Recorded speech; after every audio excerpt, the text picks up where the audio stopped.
If I were to ask you to visualize the absolute driest, most soul-crushing document in human existence, what pops into your head? Oh, that's a tough one. The terms and conditions for That's iTunes? a strong Maybe contender. the instruction manual for, I don't know, a laser printer? Those are good. But I feel like the heavyweight champion of boredom, the document that sounds like homework just by saying its name, is the municipal building code. Yeah, the code. It just conjures up these images of like fluorescent lights, permit counters, and very grumpy inspectors measuring the height of a handrail. Exactly. It feels like red tape in its purest, most annoying form. But, and this is why I was so excited to dig into this stack of research regarding the history of construction, that is just the surface view. It's a complete misreading of what it is. It is, because when you actually read these documents, when you strip away the legal jargon and the shalls and the musts, you aren't reading a technical manual. You're reading a history book. Kind of violent one at that. A really violent one. That's the twist. The sources we're diving into today reveal that building codes are, they're literally written in blood. They really are. Every single rule, whether it's about how wide a door needs to be or what kind of glass goes in a window, it exists because at some point in history we got it wrong. Horribly wrong. A disaster happened. People died.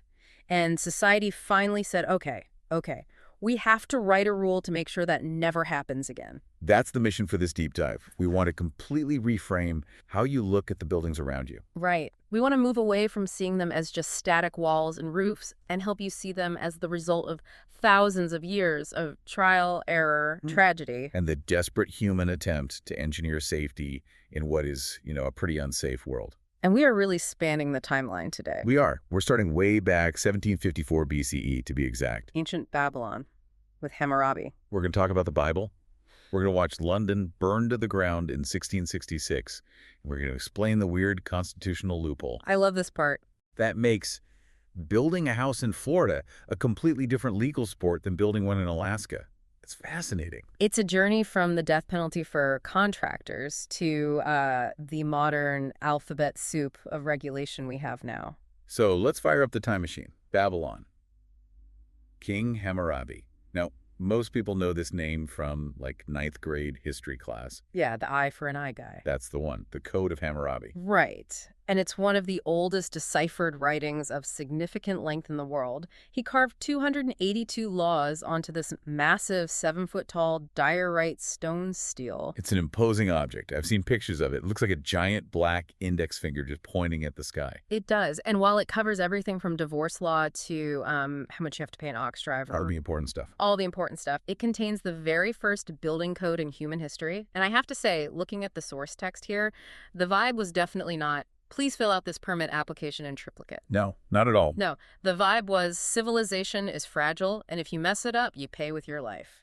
That really sums it up. You have to understand the context of Babylon. This was a booming metropolis, but they didn't have modern engineering. They didn't have what we'd call building science. They had mud bricks. They had mud bricks and gravity.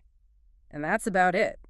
So Hammurabi wasn't trying to micromanage for the sake of bureaucracy. He was trying to build a stable, predictable society. He understood something that feels very modern, which is the idea that a citizen's life depends entirely on the integrity of their home. Absolutely. If a builder cuts corners, the consequences aren't just financial, they are catastrophic. Exactly. Yeah. So his solution was extreme accountability, just the most extreme version of it you can imagine.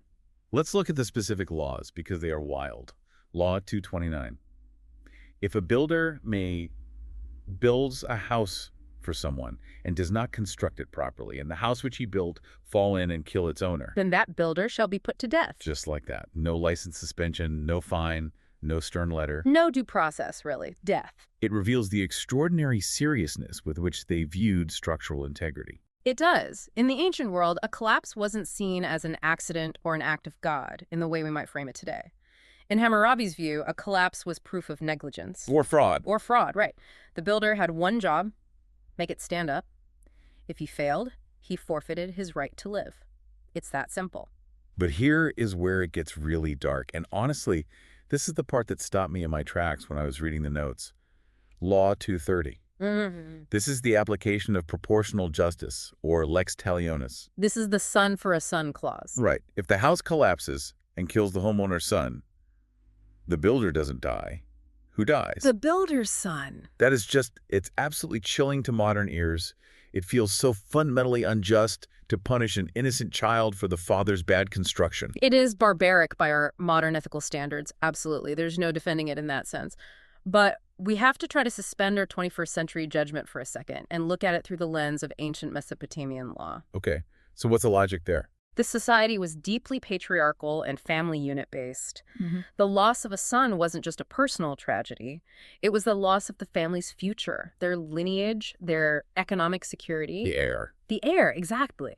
So the law demanded that the penalty exactly match the loss. An eye for an eye, a tooth for a tooth, a son for a son. It's the same principle. It's skin in the game, taken to the most horrifying extreme imaginable. It forced a terrifying level of accountability on the builder.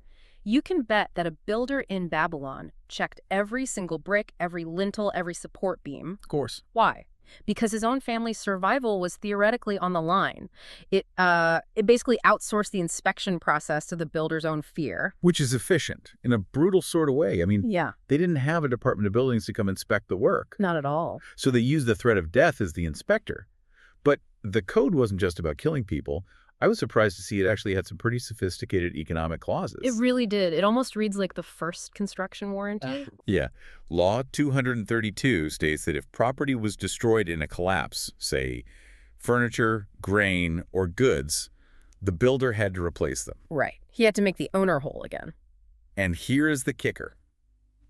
If the house fell down due to poor work, the builder had to rebuild the entire house at his own expense. If it breaks, you fix it for free.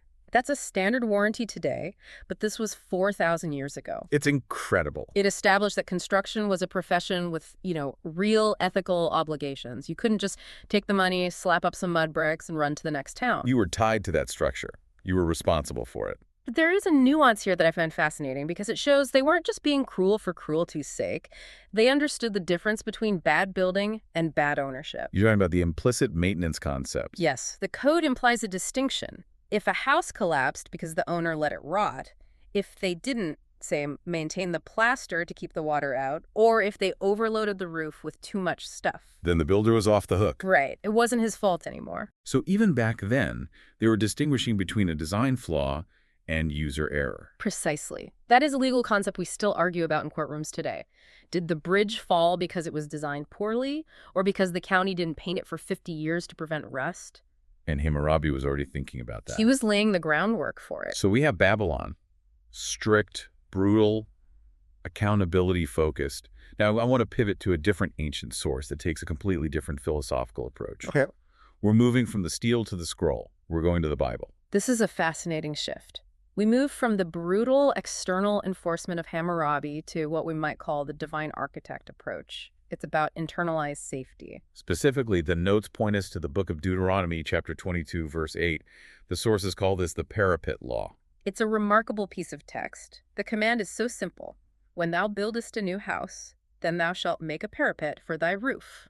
Let's define that for everyone. A parapet is basically a low wall or a railing at the edge of a roof. Exactly. And you have to remember the architecture of the ancient Near East. Roofs weren't pitched and covered in shingles like, a suburban American home. Right. They weren't just for keeping the rain out. No, they were flat. They were made of beaten earth or plaster. They were living spaces. People went up there to catch the cool evening breeze, to sleep, to socialize, to dry laundry. So it's a deck, basically, an outdoor room. Exactly. It was a second-story deck without a railing, which is a recipe for disaster. Absolutely. But what makes this biblical law unique and, frankly, philosophically superior to Hammurabi, in my opinion, is that God doesn't just give the rule. He explains the reasoning. The why. The why. The verse continues, that thou bring not blood upon thy house, if any man fall from thence. That thou bring not blood upon thy house. That is a heavy phrase. It's not about the king killing you. No. It's about the guilt, the moral stain. It changes the motivation entirely. Hammurabi says, if it falls, I kill you. That is fear-based compliance. Purely external. The biblical code says, put up a railing so you don't accidentally kill someone and have to carry that moral weight. That is intent-based. It prioritizes safety and the prevention of negligence before the accident happens. It's the difference between following a speed limit because you see a cop car in your rearview mirror Yeah. And following the speed limit because there are kids playing on the sidewalk and you genuinely don't want to hurt them. Perfect analogy. It introduces the concept of liability not just as a financial debt, but as a moral debt. And this leads us to another key concept found in these texts, the idea of the master builder. Yes. The sources mention a figure named Bezalel from the book of Exodus. Bezalel is a fascinating character. He's the chief architect of the tabernacle, the portable temple the Israelites carried through the desert. Right. And the text describes him in a very specific way. It says he wasn't just skilled with his hands, he was filled with wisdom and understanding and knowledge. I love that distinction. It implies that skill, being able to swing a hammer, is fundamentally different from understanding. It is. It connects directly to Proverbs. Wisdom is the principal thing. Get understanding. The source material makes a great point here that applies directly to modern construction. Go on. Anyone can follow a code. You can tell a guy, put a nail every 6 inches, and he can do it, but does he know why the nail goes every 6 inches? Right. Does he understand wind shear? Does he understand load paths? Does he know that if he misses that stud, the whole roof might peel off in a hurricane? Exactly. A code-compliant builder follows the instructions. A master builder, like Bezalel, understands the purpose behind the instructions. They see the whole system. They see the whole system. They know that the nail is there to transfer the uplift force from the truss to the wall plate. And when you understand the why, you build differently. You care differently. There's a quote from the source I really liked. Anyone can follow code. A master builder understands the purpose behind it. That's it. It's the bridge between rote memorization and true craftsmanship. And that bridge is often built on the ashes of previous failures. Which brings us to the next major evolution in our story. We need to jump forward a few thousand years. To England. To England. Because if you open a modern building code book today, say, the International Building Code, the language is, well, it's aggressive. It is very bossy, isn't it? It is. It's all, the door shall be 36 inches wide. Yeah. The stairs shall have a handrail. The concrete shall be 3,000 psi. Why are they yelling at us? Why not should? That word shall is a direct inheritance from English royal proclamations. From the king. From the king himself. Back in the day, building rules weren't voted on by a city council or debated by a committee. They were commands from the crown. When the king said, "You shall do this," it wasn't a suggestion. It was an order. It was a command from God's anointed ruler. It was non-negotiable. And we just kept the word. For centuries. We did. That authoritative voice stuck. But the real turning point for what those shalls actually required, the moment that moved us from medieval chaos to modern regulation, came in 1666. The Great Fire of London. A massive, massive turning point in urban planning and the history of safety. You have to picture London in the 1660s. It was a medieval city. So narrow, winding streets. Narrow, winding streets. But the critical danger was the construction method. Everything was timber, pitch, and thatch roofs. The whole city was flammable. And the density was unbelievable. I read about these things called jetties, where the second floor would stick out over the street and the third floor would stick out over the second floor. Right. They did that to maximize square footage on these tiny, narrow lots. Yeah. But the result was that in some alleys, the roofs of houses on opposite sides of the street were almost touching. Creating a tunnel of wood and thatch. A perfect fire tunnel. So when a spark in a bakery on Pudding Lane caught fire in the middle of the night... It didn't just burn one house. No. It created a firestorm, the wind picked up, and it jumped from roof to roof across the streets. It was unstoppable. It destroyed 13,000 houses. 13,000, that is just, it's unimaginable. It basically wiped the slate clean for the entire city. It wiped out the city inside the old Roman walls. And King Charles II's reaction is the birth of what we call the reactive model of building codes. Right. Disaster happens, society freaks out, and we make new laws. It's the pattern we see over and over again. So what did King Charles change? What did the new code look like? He basically said, no more wood. The Rebuilding of London Act of 1667 was revolutionary. It required all new houses to be built of brick or stone. A masonry mandate. Yes. And not just that. It set standards for wall thickness. The higher you went, the thicker the brick walls at the bottom had to be. It set height limits. And crucially, it eliminated those jetties. So the walls had to go straight up. The walls had to go straight up. So the city literally changed its texture. It went from a dark, wooden, overhanging city to a more open, brick, vertical city because of the code. Yes. The disaster directly reshaped the physical form of the city. And that concept, that a city's physical appearance is dictated by disaster prevention traveled across the ocean to America. Which brings us to the colonies. I assume places like Boston and New York just copy-pasted the English laws. For the most part, yes. They mandated brick and stone, they regulated chimney construction and how often you had to clean them. But America in the 1800s was growing fast, and we had a problem that London didn't have. What was that? We had endless forests. Wood was cheap. Wood was incredibly cheap. And we invented something called balloon framing, using lightweight 2x4 lumber and nails instead of the old heavy timber framing. Right, which made building much faster. So much faster. It was fast, it was cheap, and it allowed cities like Chicago and San Francisco to just explode in size overnight. But balloon framing has a flaw, doesn't it? A pretty serious one. It has a fatal flaw. The wall cavities, the spaces between the studs, are open from the basement all the way to the attic. There's nothing to stop a fire from spreading. So if a fire starts in the basement, The wall acts like a chimney. The fire just shoots straight up to the roof in seconds. which means more fire. Again. Constant fire. The Great New York Fire of 1835. The Great Chicago Fire of 1871. These weren't just house fires. These were city killers. They leveled entire districts. I'm guessing every time a city burned down, the laws got a little tighter. Exactly. We started seeing requirements for firewalls, literally brick walls that stick up above the roofline to stop fire from jumping from building to building.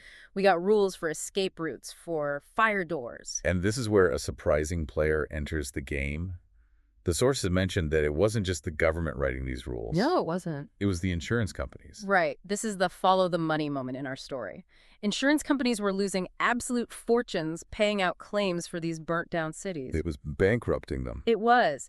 So the National Board of Fire Underwriters formed in 1866, and they basically said, look, we are tired of going bankrupt. If you want us to insure your building, you have to build it this way. That makes total sense. If I'm betting on your building surviving a fire, I want to make sure it's not a tinderbox. Exactly. They hired engineers and wrote their own manuals on fire-resistive construction. And those insurance manuals, in many cities, eventually morphed into unofficial city codes. So the private sector drove the public sector. It shows that safety isn't just about benevolence, it's about economics, risk management. Okay, so we have cities writing codes, we have insurance companies writing codes, but here is the big question that I think confuses a lot of people today. We have a U.S. Army, a U.S. dollar, and a U.S. Postal Service. Why is there no U.S. building code? That is a fantastic question, and the answer is so fundamental to how America works. If you go to France, the building code is the building code for France, period. Right, one country, one code. But in the U.S., the rules change when you cross a state line. Sometimes they change when you cross a county line. And the reason is hidden in the U.S. Constitution. Specifically, what isn't in it? Correct. The 10th Amendment. When the framers were writing the Constitution, they were focused on the big stuff. War, treaties, currency, foreign commerce. They were building a nation, not a neighborhood. Precisely. They were terrified of a central government that was too powerful. They didn't care about how you framed a shed in Virginia. It was below their pay grade. It was. And the way the Constitution works is if a power isn't explicitly given to the federal government in the text, it is reserved for the states.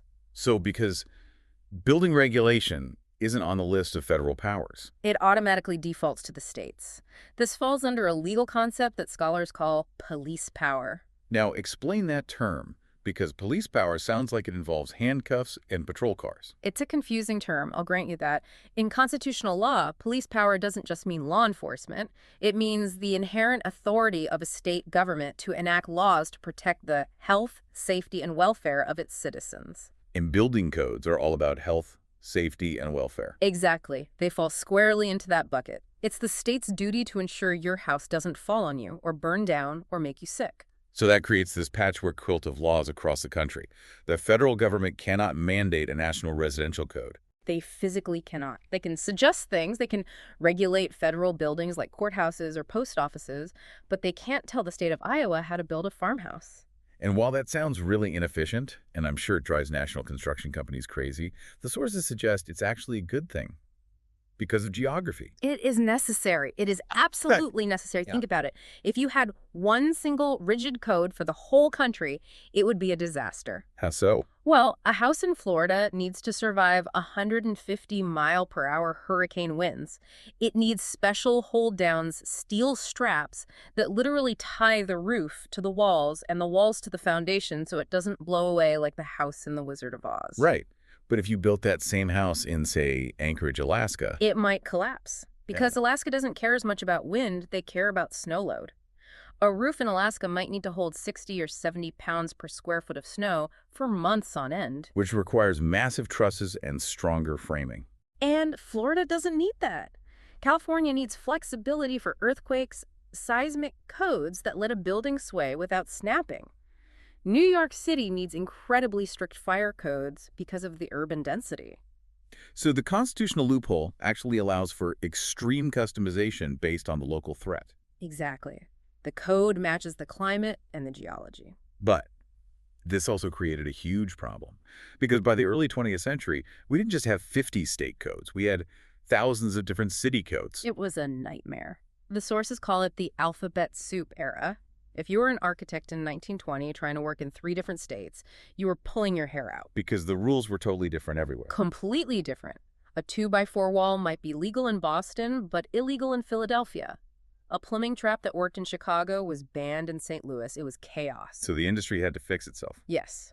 The builders and the building officials themselves realized they couldn't wait for the government to fix it.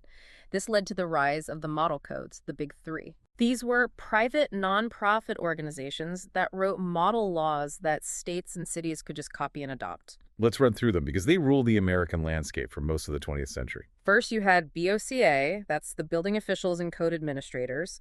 They started in 1915 and covered the Northeast and Midwest. So their focus was probably snow, ice, cold weather. Exactly. Think snow and ice. Okay, who was next? Then you had ICBO, the International Conference of Building Officials. They were out west. They wrote the famous Uniform Building Code in 1927. So their focus would be earthquakes. Earthquakes, seismic design, think earthquakes. And the South. The South had SBCCI, the Southern Building Code Congress International, formed in 1940, and their big concern was Hurricanes. wind resistance. So the country was basically carved up into these 3 kingdoms, BOCA, ICBO, and SBCCI. And they all had their own books, their own rules. Yes. And we should also mention the NFPA, the National Fire Protection Association. They formed way back in 1896. They weren't a building code group per se, but they handled the fireside sprinklers, alarms, and eventually the National Electrical Code, or NEC. Which is still huge today. Yeah. I know electricians live and die by the NEC. Massive. It's the standard everywhere. But having 3 different building codes was still annoying. As construction became more national, with big home builders working in 20 states, the pressure grew to unify. They needed one book. They needed one book. So in a rare moment of cooperation, these 3 rival organizations decided to merge their efforts. The Avengers Assemble moment of building codes. In a way, it was a big deal. In the 1990s, they came together to form the International Code Council, or ICC, and they produced the IBC, the International Building Code. And the IRC, the International Residential Code. Which is what most of us use today in some form. Right, most of us. Yeah. But, and this is the crucial part, going back to what you said earlier, remember the Constitution. The ICC is just a private organization. They're a nonprofit. They write the book. But the book has 0 legal power. Until a state legislature or a city council votes to adopt it. So we have model codes, basically a template that states can adopt, or they can modify them, or they can just ignore them if they want to. Precisely. That is why you will hear builders say things like, we are on the 2018 code, or we are on the 2021 code. It depends on when their state got around to updating the law. Some states are 5 or 6 years behind the current model. It's just a fascinating mix of ancient history, constitutional law, and engineering. We have traveled from the death threats of Hammurabi to the parapets of the Bible. We watched London burn and change its face from wood to brick. We saw how the U.S. Constitution forced a state-by-state system to deal with local dangers. And we saw how we finally reached some level of sanity with the international codes. When you step back and look at this whole timeline, what is the big takeaway for you? What should you think next time you see a construction site? For me, it goes back to that idea that the code is a book of lessons learned the hard way. It really is. It is so easy to get annoyed when a building inspector fails you for something small, like a stair riser being a quarter inch too high. Yeah, it feels so petty. It does, but you have to realize that rule isn't there because a bureaucrat was bored one afternoon. It is there because someone, somewhere, tripped on an uneven stair, fell down, and died. That is a very sobering thought. It is. The code is a shield. It is the accumulated wisdom of thousands of years of failure, all written down to protect us. I want to go back to the Bezalel concept one last time before we wrap up. The master builder, The one who understands why, not just what. right? We are living in a weird time. We have 3D printed houses. We have AI designing floor plans. We have automated construction robots putting up walls. We do, and it's moving incredibly fast. And it makes me wonder, are we losing the master builder? If the computer follows the code perfectly, if the robot places every nail exactly 6 inches apart, do we still need humans who understand the why? That is the provocative question, isn't it? I would argue we need them more than ever. Why is that? Because a machine can follow shall, a machine can execute an instruction perfectly, but only a human can understand the intent. Only a human can look at a unique situation, something the code didn't anticipate, like a new material or a weird site condition, and make a judgment call based on safety and wisdom. Because the code can't cover everything. It can't predict the future. It never can. It is always reactive. It is always catching up to the last disaster. The master builder looks forward. The master builder prevents the next disaster that hasn't made it into the code book yet. That is a powerful place to leave it. So the next time you walk up a set of stairs, or lean against a railing, or plug in your phone, take a second to look at the building. Look at the wall thickness. Look at the exit signs. Look at the sprinkler heads in the ceiling. We see masonry and we think fortress, but structurally, a chimney is actually one of the most vulnerable parts of a home. And that is exactly what we're digging into today. I've been reading through this massive stack of documents about the International Residential Code, the IRC, Right. and I realized something kind of terrifying. The rules that are keeping that chimney from crashing through your roof during an earthquake or setting your attic on fire, they aren't some ancient wisdom handed down for centuries. No, not at all. They're surprisingly new, and honestly, the history behind them is a mess. Mess is, putting it politely, we're looking at a history that's political, fragmented, bureaucratic. A real headache. Not a real headache, but it's also a story about how we finally, started agreeing on how to stop buildings from falling down. Today, we are tearing apart that hidden rule book. We're going to explore the Frankenstein nature of this code, how it was literally stitched together from 3 conflicting regional codes. The Three Kingdoms. Exactly. And we are going to do a very specific, technical deep dive into Chapter 10, Chimneys and Fireplaces. And this isn't just academic. We have sources ranging from the history of the Unified Building Codes to the nitty-gritty of seismic engineering. We're going to answer a really big question. How do you take 3 completely different rule books, mash them into one, and just hope it works? And maybe more importantly for anyone listening with a fireplace, when those rules contradict each other, which happens way more than I thought, who wins? And does your chimney actually have the steel straps it needs to survive a shake, or is it just a ticking time bomb? It's a lot to unpack, but it's fascinating stuff. Let's get into it. Let's start with the chaos. To really understand the code we have today, we have to look at the landscape we used to have.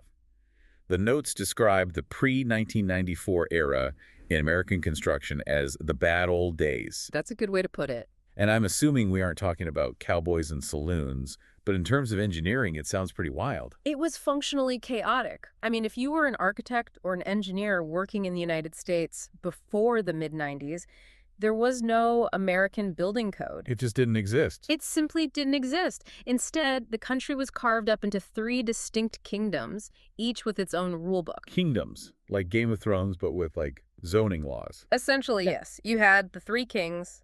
In the Northeast and the Midwest, the land was ruled by BOCA. That's the building officials and code administrators. Okay, BOCA in the north. Then if you went out west, past the Rockies, you were in the domain of ICBO, the International Conference of Building Officials. ICBO West Coast. Oh, got it. And down south, you answered to SBCCI, the Southern Building Code Congress International. Okay, so you've got these 3 geographic zones. But were the rules really that different? I mean, physics is physics, right? Gravity pulls down in New York just as hard as it does in California? That's what you'd think. Gravity is the same, but the risks were perceived completely differently. And this is where all the trouble started. How so? The West, under ICBO, was obsessed with earthquakes. Makes sense. Their code was incredibly heavy on seismic reinforcement, flexibility, ductility, all the things that let a building move without falling apart. In the South. The South, under SBCCI, they didn't care much about earthquakes, but they were obsessed with hurricanes and wind loads. They needed roofs that wouldn't peel off in a 120-mile-per-hour gale. So tie-downs, strapping, wind resistance. All of that. And then you have the North, under BOCA. What do you think their obsession was? Has to be snow. Snow loads and freezing cycles, frost heave, all about making sure a roof doesn't collapse under 3 feet of wet snow and the foundation doesn't get pushed out of the ground by ice. So let's make this concrete.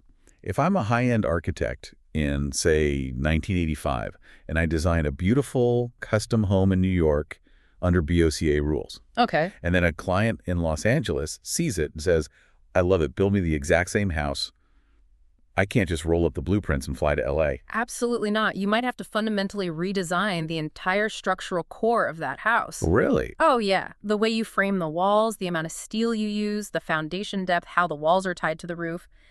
It would all have to change. You're essentially starting from scratch because ICBO had completely different priorities than BOCA. That sounds incredibly inefficient. It was a nightmare. And think about the manufacturers. Say you invented a new type of window that's stronger and cheaper.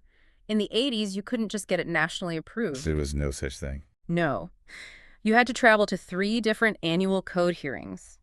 You had to lobby 3 different committees, navigate 3 different political landscapes just to sell your product across the country. So you could technically be legal in Chicago and completely illegal in Atlanta with the same product. Precisely. You ended up with this crazy patchwork of regulations. A unified national construction standard just didn't exist. So who finally said, enough is enough? Who are the adults in the room? The engineers, specifically the American Society of Civil Engineers, or ASC. Okay. By the 1980s, they stood up and argued that this fragmentation wasn't just annoying or expensive, it was a safety issue. When you have inconsistent standards, mistakes happen. They pushed and pushed hard for a merger. And surprisingly, the 3 kings listened. It seems like they'd want to protect their turf. They did. I think they saw the writing on the wall. In 1994, BOCA, ICBO, and SBCCI finally agreed to dissolve their borders and form one organization, The ICC. the International Code Council. 1994. That is remarkably recent. I mean, we had the internet before we had a unified building code. We did, and it took them another 6 years to actually produce the books. So by the year 2000, we finally got the International Building Code, the IBC, for commercial stuff, and the International Residential Code, the IRC, for homes. But looking at the source notes here, it wasn't a total victory. There was a holdout.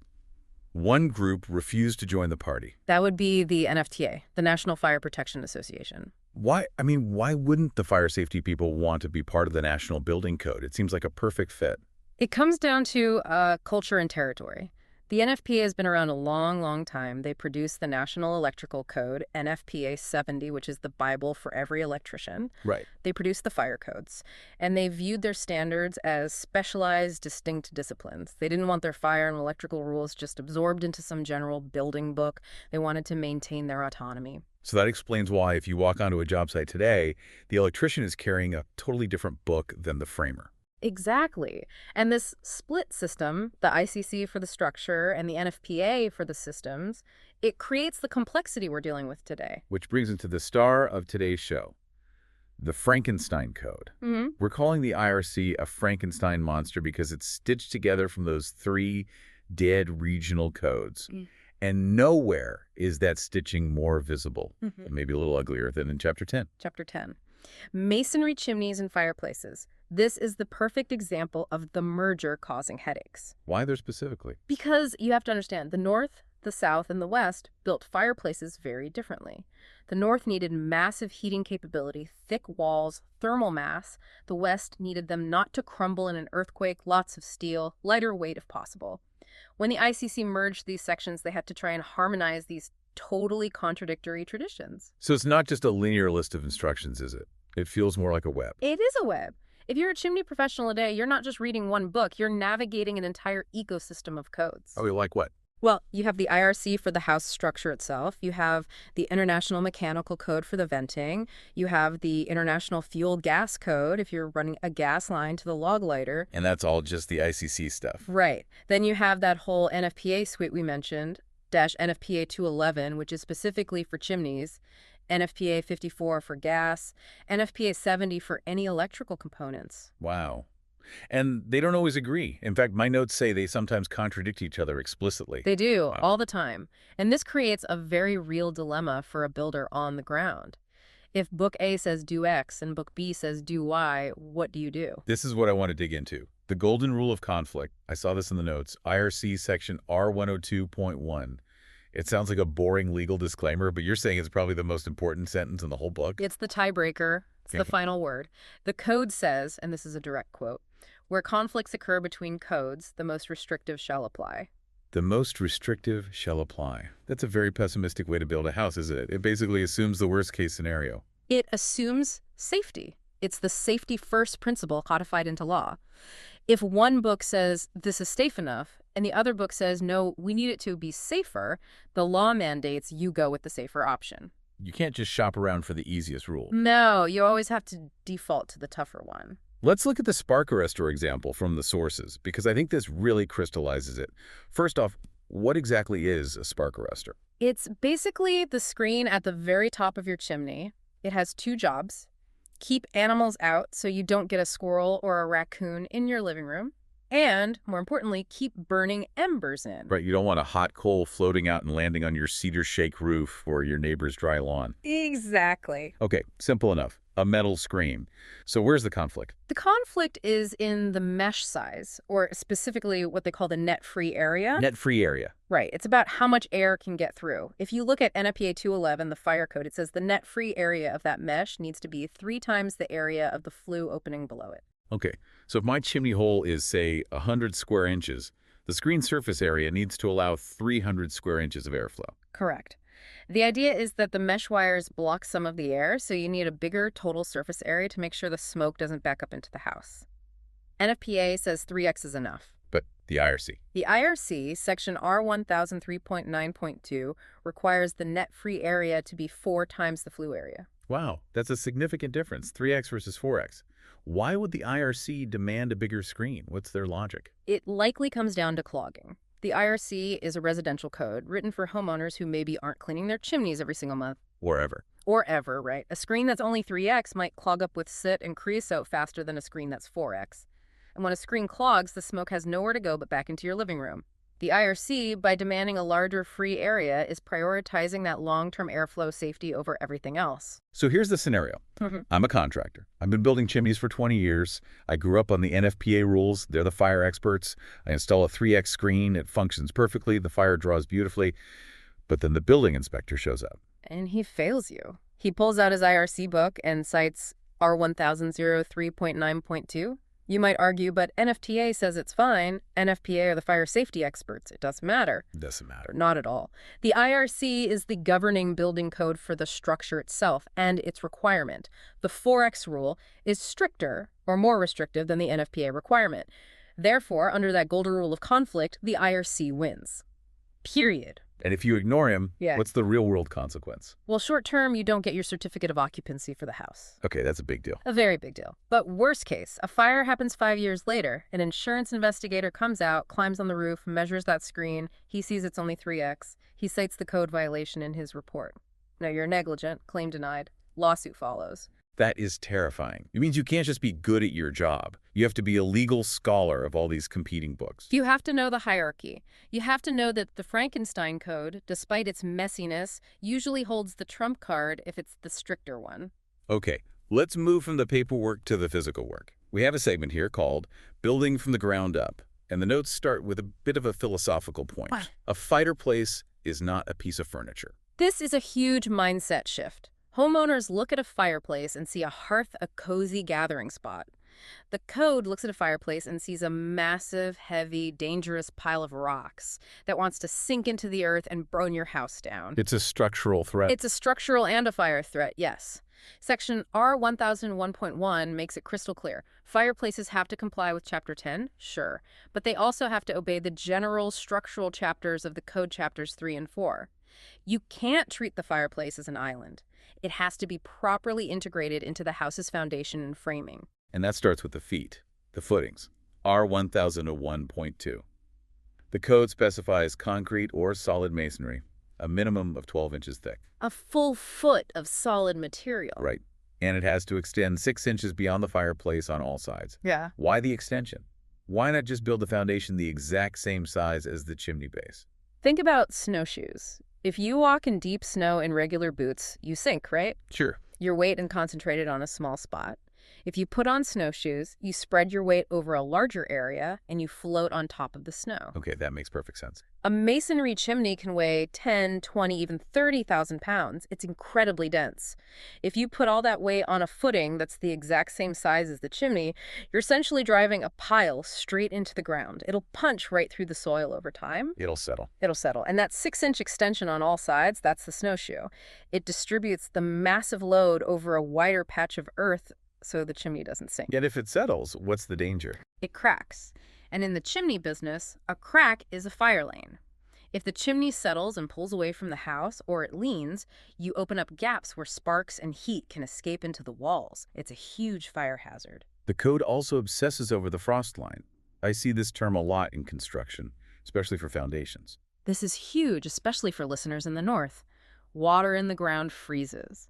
When water freezes, it expands with incredible force. It's hydraulic power. If your footing is too shallow, if it's above the frost line, the ground underneath it will freeze, heave up, and lift that 20,000-pound chimney like it's a feather. It actually lifts the whole chimney. It physically lifts it.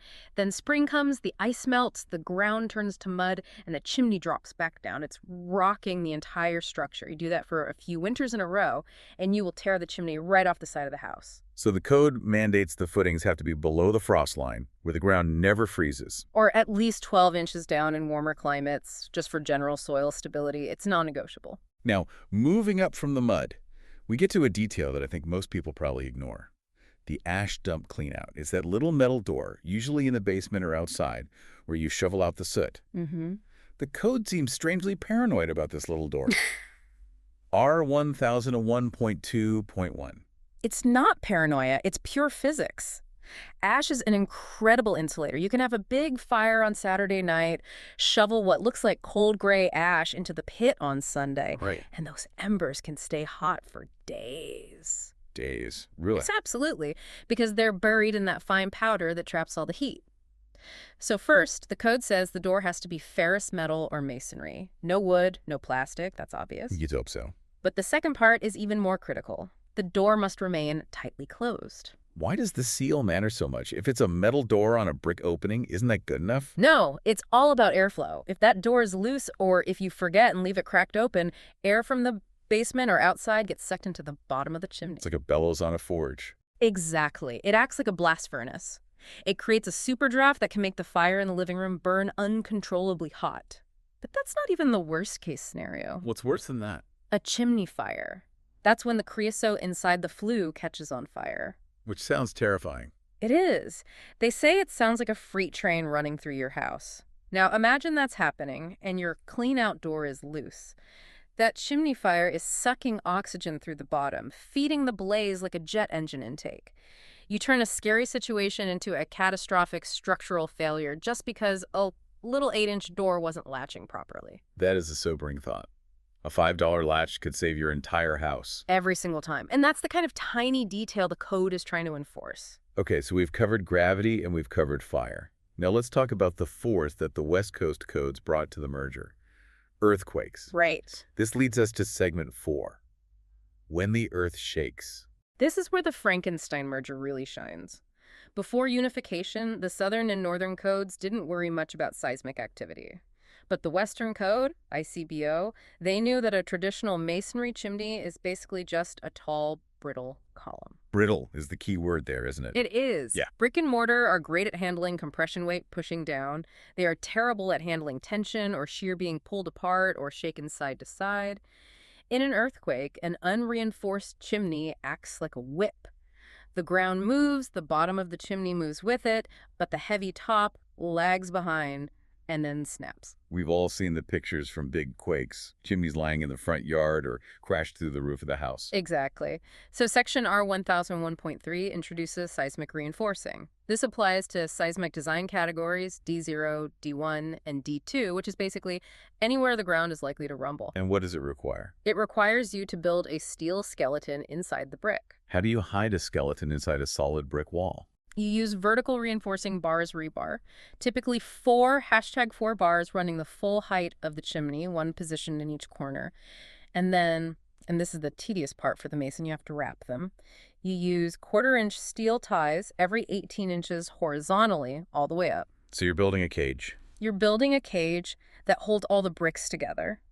The idea is that if the mortar cracks during a quake, the steel cage holds the mass in place so it doesn't just crumble onto your head. Smart. Okay, we are going to hit pause on your training session for just a minute. I know you're probably deep in the weeds of, a flue liner tutorial or something, but we really need to talk about who is actually producing all of this content. Right. If you're here watching these videos, you're already getting the benefit of the training. But there's a much bigger ecosystem behind this YouTube channel.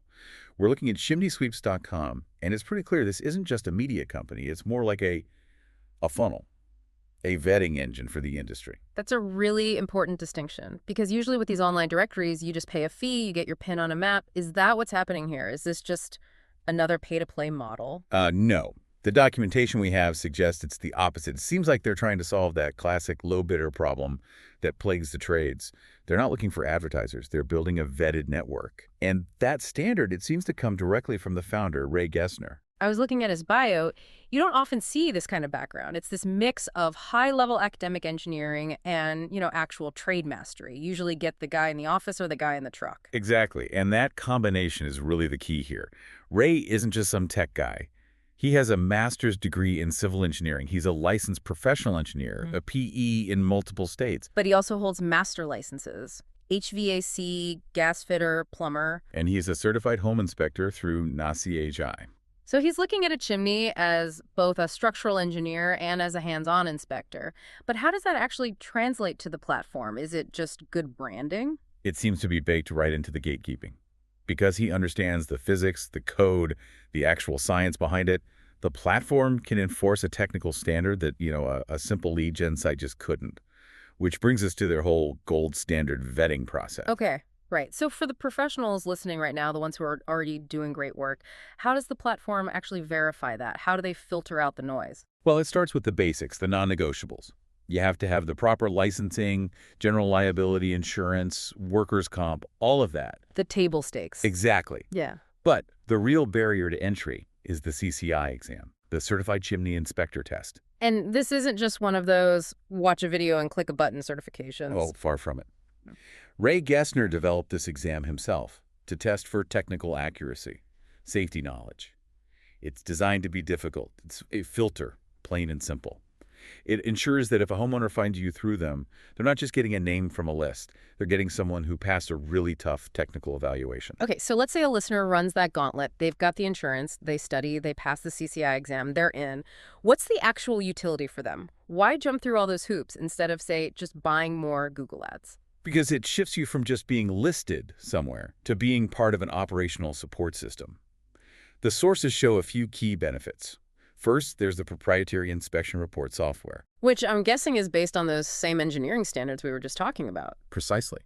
It automates the reporting, so your paperwork has the same rigor as the inspection itself. Then there's the community. You get access to these monthly online forums, mentorship, networking. It's like a mastermind group for ethical operators. And that brings us to getting the actual clients. Let's talk about the number 833-CHIMNEY. That's the engine. The website, that phone number, they drive homeowners who are specifically looking for qualified professionals. These are not people just shopping for the cheapest price. They're looking for vetted expertise for big jobs, relining, structural engineering inspections. So it creates this kind of feedback loop. You watch the free training, like the video you're probably watching right now, to get better at your job. Then you pass the exam to prove you're good. And then the platform sends you customers who actually value and are willing to pay for that expertise. It helps the good guys build stronger businesses because they finally stop competing with the companies that are just cutting corners. It really elevates the trade. So I guess here's the challenge for everyone listening. You are sitting here right now. You're learning for free from one of the best sources in the world. But the real question is, are you ready to capitalize on it? Are you good enough to pass that CCI exam, to join the network, and be recognized as one of the best? If you think you're operating at that level, head over to the site. Click Join Us. All right, we'll let you get back to your training now. Thanks for listening. But there's a fascinating detail in the source notes here that I want to highlight. The code says the grout, the concrete you pour around the rebar, must not bond to the flue liner. Ah, yes, the slip plane. That stopped me when I read it. Usually in construction, you want to glue everything together as tightly as possible. Why would you purposefully not bond the structural shell to the inner pipe? This is a brilliant piece of engineering that balances two completely opposing forces, heat and movement. Okay, explain that. The flue liner is the pipe where the smoke and fire are. It gets hot, 500, 600, 700 degrees, and when things get hot, they expand. It's called thermal expansion. Right, it gets bigger. A lot bigger.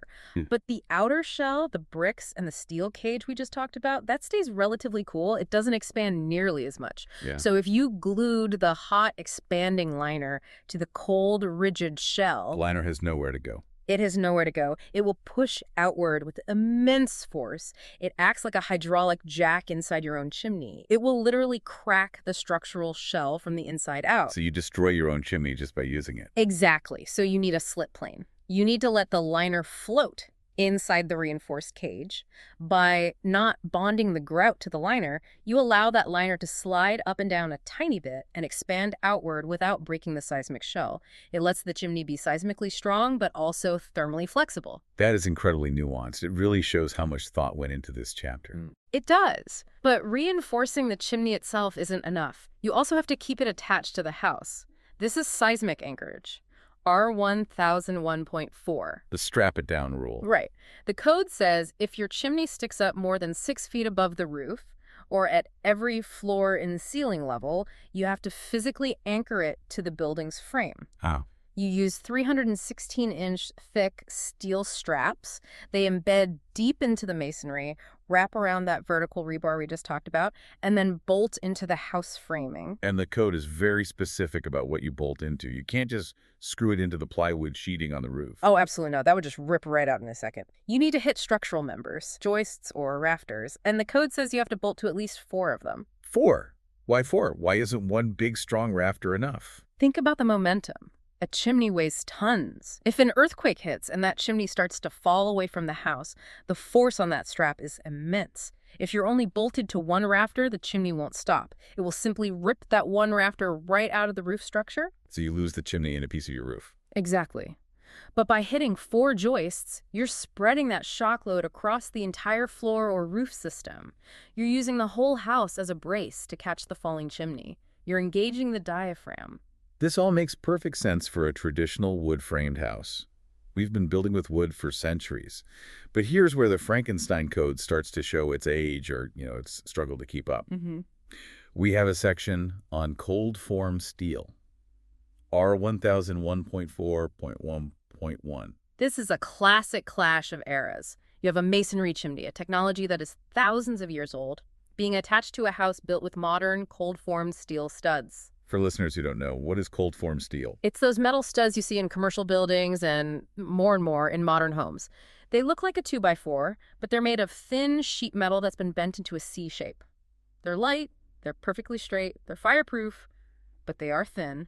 So if I take a heavy steel strap from a masonry chimney and try to bolt it to a thin sheet metal stud. It's like poking a pencil through aluminum foil.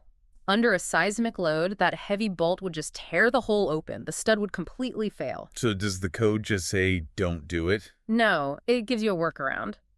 But it's intensive. You have to install a backing plate, a separate, thicker steel reinforcing plate behind the stud to give the bolt something to bite into, and you have to use a lot of screws. And it's not many. The code specifies at least 16 screws per bolt group. 7 screws, that seems excessive. It's all about surface area. You have to distribute that tearing force so widely that the thin stud doesn't rip apart.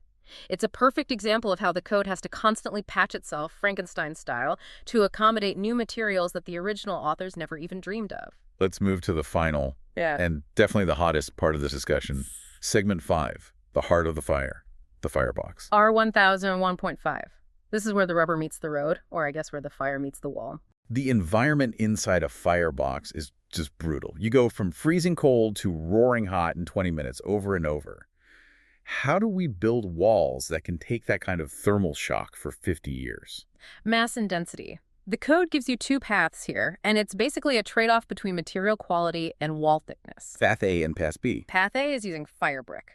That's that yellowish, super dense block made specifically to handle extreme heat. It's baked at higher temperatures, it's harder. If you line your firebox with 2 inches of fire brick, the total wall thickness, the fire brick plus the regular masonry behind it, needs to be 8 inches. So 2 inches of special brick plus 6 inches of regular masonry behind it. Correct. But let's say you're cheap, or you don't have fire brick available. That's Path B. If you use regular solid masonry for the whole thing, the wall has to be 10 inches thick. So you pay a penalty in space and weight if you don't use the premium material. Exactly. And there is a tiny detail here about the joints that is absolutely critical. The code says fire brick joints cannot be wider than 14 inches. That is really tight.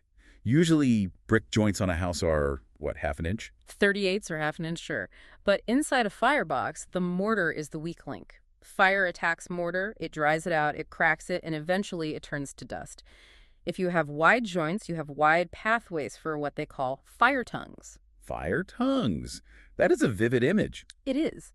Literal tongues of flame can lick through those gaps and attack the regular masonry behind the liner and then the wood framing behind that. You want a tight, almost seamless shield of brick. The less mortar you show to the fire, the longer the firebox lasts. Now, a lot of modern homes don't have these fully brick fireplaces anymore. They have those metal inserts. The steel fireplace units are 1001.5.1. The hybrid approach, you buy a pre-made steel box and you just brick around it. It's a lot easier, faster, and usually cheaper for the builder. But the code seems pretty skeptical of steel. As it should be. Steel warps. Steel oxidizes. It rusts. Steel burns through. If you get a steel box hot enough, often enough, it will eventually fail. So the code mandates, first, that the steel be at least a 1/4 inch thick. That's heavy plate steel, not sheet metal. And it requires air circulation. Yes. You can't just bury a steel box in solid concrete. Yeah. It needs an air chamber around it to help cool the metal, or it'll just warp itself to death. But the ultimate failsafe is the masonry encasement. Or brick around it. Right. The code says you still need a minimum of 4 inches of solid masonry or concrete around the back and sides of that steel unit. So even if the steel box completely rots away in 20 years, you essentially have a complete masonry fireplace standing behind it as a backup. That is the philosophy. The steel is a convenience, but the masonry is the real protection. If the unit fails, the house doesn't burn down. You know, listening to all this, from the frost lines to the seismic straps to the firebox thickness, it really strikes me that the code is incredibly reactive. Reactive is the right word. It's not proactive. It feels like every single rule we discussed today is a tombstone for a disaster that already happened. That's a dark way to put it, but it's 100% accurate. The building code isn't a book of arbitrary numbers written by bureaucrats who just want to make your renovation more expensive. Right. It is a history book. A history of things going terribly wrong. Exactly. The rule about spark arrest doors exists because roofs caught on fire. The rule about seismic straps exists because chimneys fell on people. The rule about tight, clean outdoors exists because basements burned. The code is the collective engineering memory of how not to do that again. And the merger we started this deep dive with, the creation of the ICC, that was really about making that memory consistent across the country. It was about ensuring that whether you live in New York, California, or South Carolina, you benefit from the same lessons learned the hard way. We went from a chaotic landscape of 3 kings to a unified, albeit very complex, system. And the Frankenstein nature of the IRC, with its overlaps, its conflict rules, its constant amendments, that's just the price we pay for that unification. It is. But ultimately, it creates a baseline. It creates a floor below which we do not allow construction to fall for safety. So here's a final provocative thought for our listeners. We've established that the code is a living document born from that massive merger in the 90s. But technology is moving faster than ever. We talked about cold-formed steel. But what about 3D printed concrete homes? What about new composite building materials? The code is always playing catch up. It's always 5 to 10 years behind the innovation curve. There are technologies being used on job sites today that Chapter 10 doesn't even have a vocabulary for yet. The next Frankenstein merger might not be between regions, but between, traditional masonry and digital fabrication. And for the listeners sitting at home right now, glancing over their fireplace. Don't just look at the mantle or the pretty tile. Ask yourself, do you have any idea what's behind that wall? Is that chimney strapped to your joists with 316th-inch steel and 4 heavy bolts? Or is it just a heavy, unreinforced pillar of bricks waiting for the ground to shake? A very comforting thought to end on.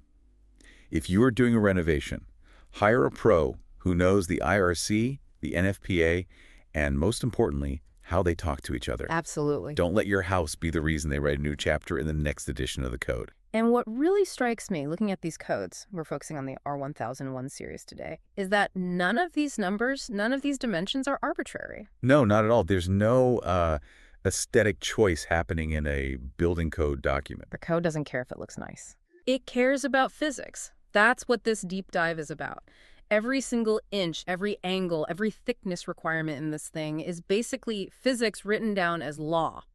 It's a memorial to a failure that happened somewhere in the past. That is the perfect way to describe it. You are managing 3 fundamental forces here. First, there's gravity. Masonry is incredibly heavy. Tons of it. Tons. Then you've got heat. Extreme temperatures that can literally change the chemical structure of the materials around them. And the one people forget about, flow. Flow. The aerodynamics of moving hot, toxic gas out of your house against the pressure of the atmosphere, get the ratio of those 3 things wrong, and the whole system fails. And failure in this context isn't just, oh, the fireplace doesn't draw well. No. Failure means the house burns down, or the chimney falls over. So our mission today is to decode these R1001 standards. We're going to try to move past the dry list of dimensions and really get into the engineering logic, the why behind the what. And I think we should start where the fire starts. In the engine room. The firebox.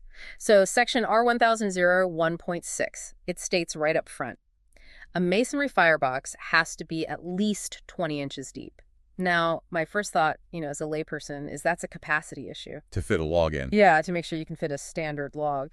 But looking at the airflow diagrams, it's clearly about a lot more than just the size of your firewood. Oh, it's entirely about fluid dynamics. Yeah. It's about giving the combustion loop enough time and space to organize itself. Okay, break that down. What's the combustion loop? Think about what happens inside that box. It's all driven by natural convection, right? You've got cooler, denser air from your living room being drawn in across the floor. It's a draft. The draft. That air hits the fuel, the fire, and it combusts. It gets superheated, expands, and wants to rise. It travels up the back wall of the firebox. Okay. But as it cools slightly, it rolls forward at the top of the box and then gets back down the front, creating this circular rolling turbulence. That's your loop. And that loop needs physical space to complete itself. Exactly. Yeah. If you have a shallow box, let's say you build one that's only 16 inches deep, that cold air rushing in at the bottom literally collides with the smoke that's trying to roll down the front before it goes up the chimney. You get a traffic jam. A traffic jam of air masses. And the turbulence from that collision has nowhere to go out. It spills into the room. That 20-inch depth is the absolute minimum runway required for those hot gases to establish a strong enough vertical direction, a vector, to overcome the room's air pressure and get up the chimney. So it's about establishing a smooth laminar flow before the smoke gets a chance to just pour out onto your carpet. That's the whole game. But the code immediately complicates this because right above the firebox, you have the throat. This is the transition point. The checkpoint. And the standards are really specific. The throat has to be at least 8 inches above the top of the fireplace opening, and it has to be at least 4 inches deep. This is your venturi. Yeah. In fluid dynamics, this is where you take a large volume of slow-moving, turbulent, hot gas from the firebox, and you force it into a narrower channel. To speed it up. To increase its velocity. It's the Bernoulli principle. You squeeze the fluid, the speed goes up, and the pressure drops, which helps pull even more gas behind it. But the placement seems critical. Why that 8-inch gap above the opening? Why not put the throat right at the top? Because the gases need a moment to expand and organize before they get squeezed. If you put that restriction right at the top of the opening, the smoke is still in that chaotic rolling loop we talked about. It hits the restriction and creates back pressure. So instead of speeding up and going out, it bounces back. It's like hitting a wall. That 8-inch vertical space is a buffer zone. It gives the flow a chance to straighten out before it hits the nozzle, so to speak. And there's a ratio in here that I found really interesting in the source material. It's about flow capacity. The passageway of the throat and the damper can't be smaller than the area of the flue itself. Ah, the bottleneck rule. This is critical. It's just like putting a kink in a garden hose. The capacity of the entire system is only as good as its narrowest point. So if you have a big, wide 12 by 12 flue up top, But your throat pinches down to, say, an area equivalent to a 6-inch pipe, you've crippled your chimney. Doesn't matter how big the flue is, the throat is starving it of the volume it needs to maintain a powerful draft. The code is ensuring the whole system is balanced. okay, now we have to talk about the elephant in the room when it comes to depth. We just established that 20 inches is the minimum for the physics to work. Right. But then the code throws in this very specific exception for something called a Rumford fireplace. It says they can be as shallow as 12 inches. The Rumford exception. Yeah. This is one of the very few places in the building code where it basically acknowledges a specific, named historical design that it breaks the conventional rules. This was Count Rumford, right? Late 18th century. He was a scientist, an inventor. He was obsessed with efficiency. He looked at the standard fireplaces of his day, which were these huge, deep boxes, even deeper than our 20-inch roll, and he realized they were terribly inefficient at heating a room. There's the heat going. Into the bricks. All that masonry was just soaking up the heat like a sponge. Rumford wanted to heat the people in the room, not the chimney mass. So he designed a fireplace that was tall, very shallow, with widely splayed, angled sides. The idea being to reflect the radiant heat out into the living space like a floodlight. Precisely. But based on everything we just said about the convection loop, a 12-inch deep box should be a disaster. It should just fill the house with smoke. It would be a disaster if it were a standard design. But Rumford completely re-engineered the throat. The code only allows that shallow depth if you follow the strict Rumford throat geometry. His throat is much, much smaller. How small? Typically 1/20th of the area of the fireplace opening. And it's not just a slot. It's a smooth, rounded nozzle. So he's creating a jet. A high-velocity jet. By restricting the throat so aggressively and streamlining the entry, he forces the smoke to shoot up the chimney at a very high speed. It basically punches through the room's air pressure. It bypasses the need for that big, lazy rolling loop because the velocity is so high, it literally can't spill out.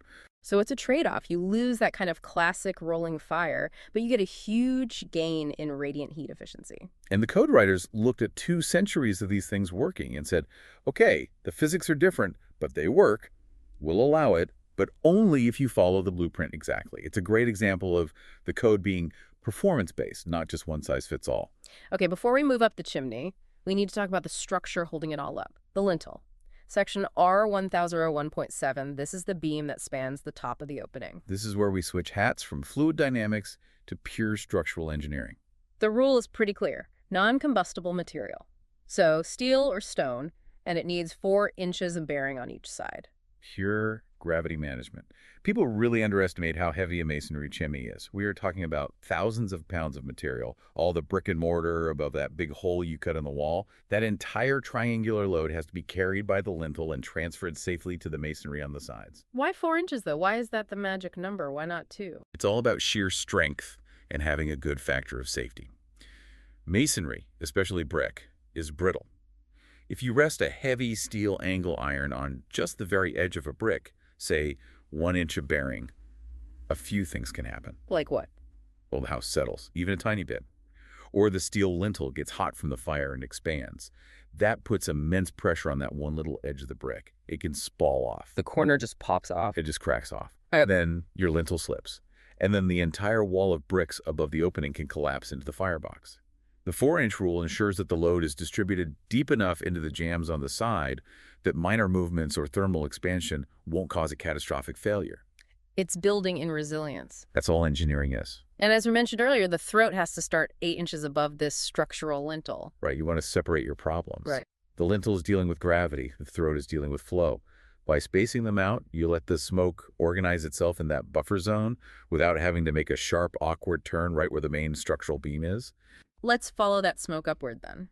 Past the lintel, past the throat, we hit what the outline calls the exit strategy. We're talking about dampers and smoke chambers now. The transition zone. So section R1001.7.1 is about the damper. Functionally, it's just the valve, right? It's your on-off switch for the chimney. The code says it must be made of ferrous metal. I'm assuming that's just a fancy way of saying iron or steel. It is, and the reason is all about the melting point and thermal fatigue. You don't want people using aluminum or something. Exactly. Aluminum melts at around 1200 degrees Fahrenheit. A really vigorous fire can easily push the gas temperatures in that throat zone even higher, especially if you get a small creosote flare-up. So the damper could literally melt. It could, but even before it melts, it warps. Ferrous metals, we're talking heavy cast iron or thick plate steel, have the thermal mass and stability to withstand thousands of heating and cooling cycles without twisting out of shape. A warped damper is a serious hazard.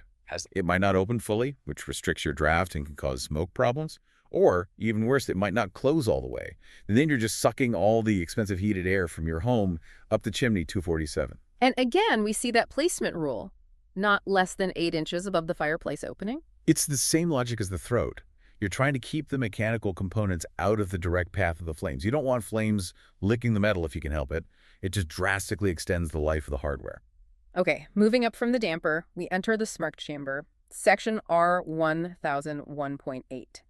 This is that funnel-shaped area connecting the wide firebox to the narrow chimney flue. The transition from the engine room to the exhaust pipe. And the code is really, really specific about the surface finish here. The inside walls must be parged smooth with refractory mortar. This rule is, I'd say it's one of the most commonly ignored or poorly executed rules in shoddy construction, and it's absolutely critical for good performance. What is parging exactly?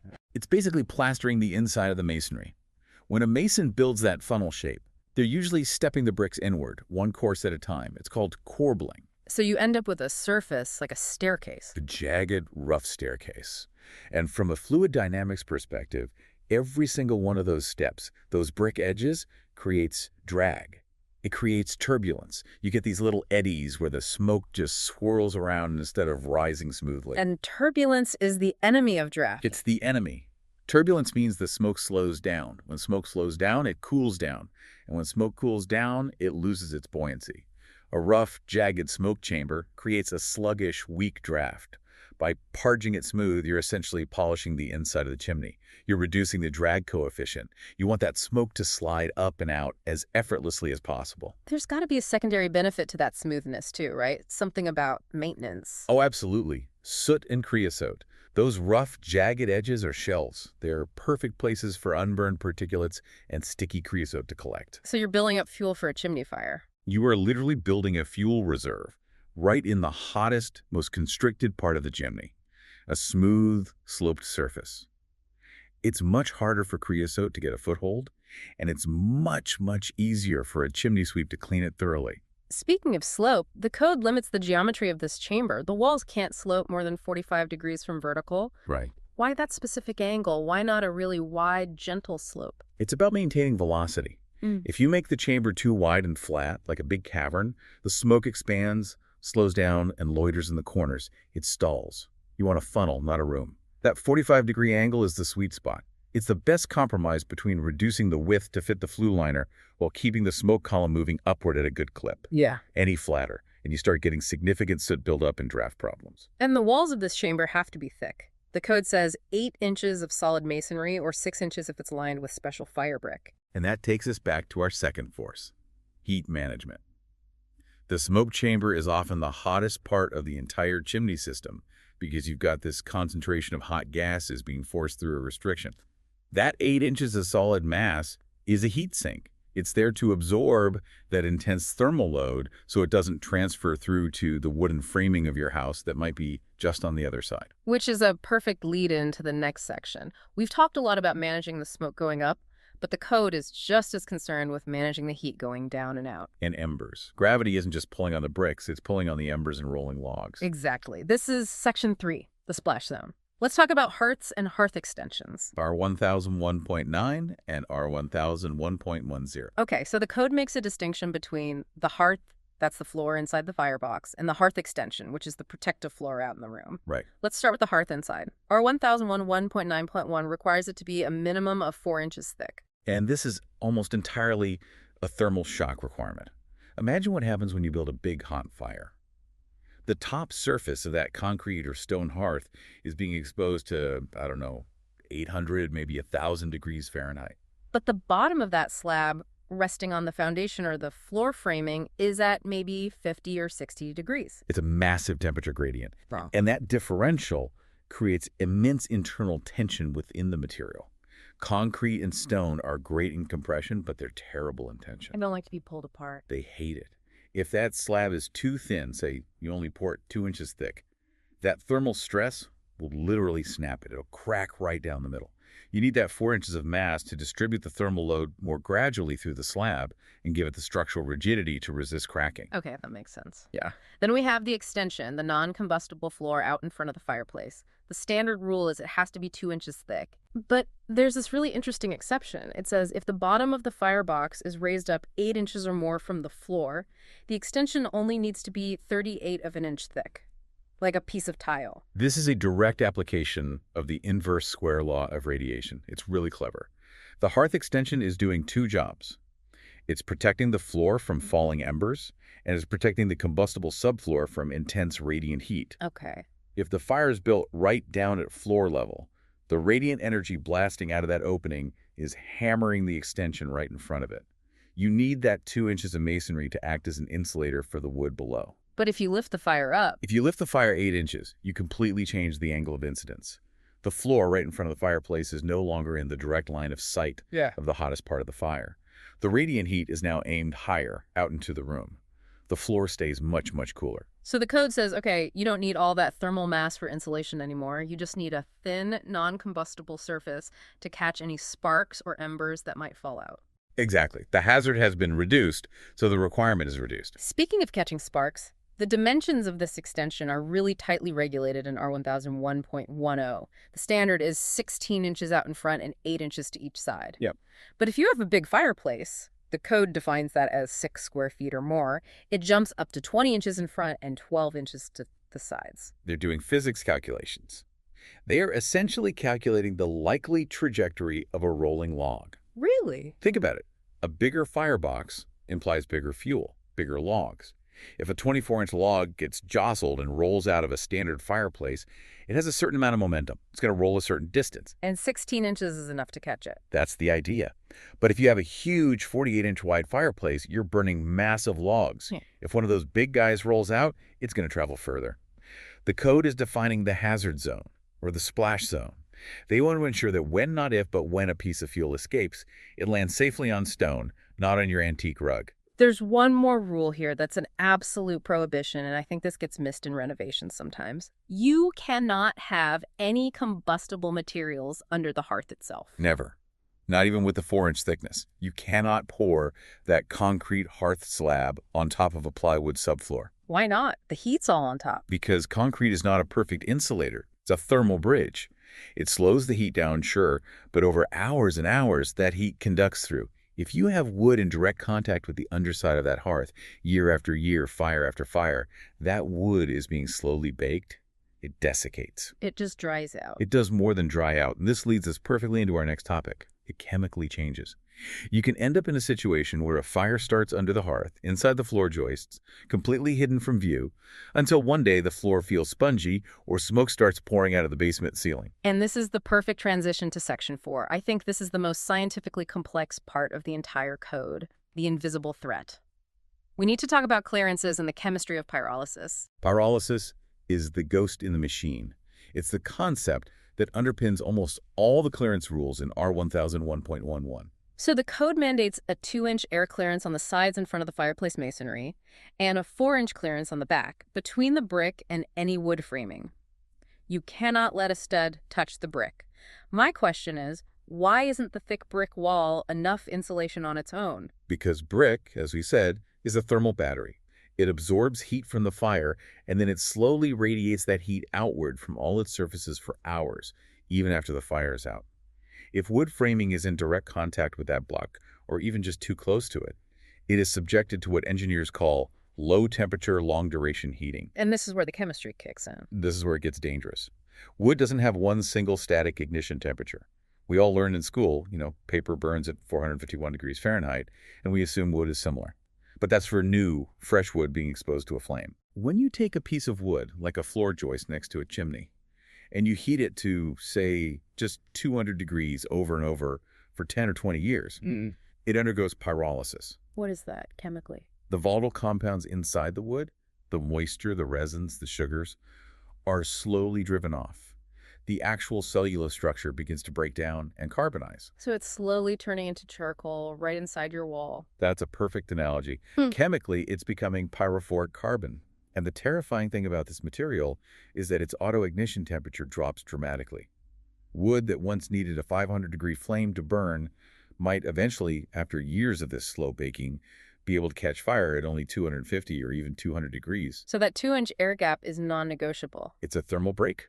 It allows for convection. It allows air to circulate in that space and carry the radiant heat away from the wood before it can do that long-term chemical damage. So when the code says clearance to combustibles, it's not just about stopping a stray spark from hitting the wood today.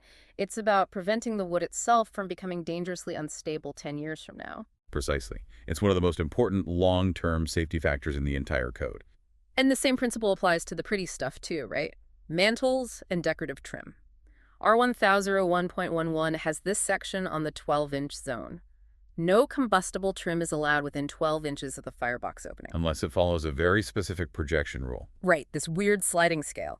It says that for every 1 inch you move away from the opening, your wood can project out from the wall by 18 of an inch. What is the physics behind that ratio? It's defining the shape of the radiation cone. Radiant heat travels in straight lines from the fire. The area directly above and around the opening get hit with the most intense wash of rising hot gases and radiation. By requiring that setback, that 1:18 ratio, the code is creating a sort of no-fly zone. It ensures that the decorative wood of the mantle is always in the geometric shadow of that intense heat plume. It keeps the surface temperature of the wood low enough to prevent that pyrolysis we just talked about. Okay, now, there's a seeming contradiction in the code here that I want to unpack. It's R1011.12, fire blocking. We just spent all this time saying we need a 2-inch air gap for safety. But then this section says we have to seal that very same gap at the floor and ceiling level. It does seem contradictory on the surface, doesn't it?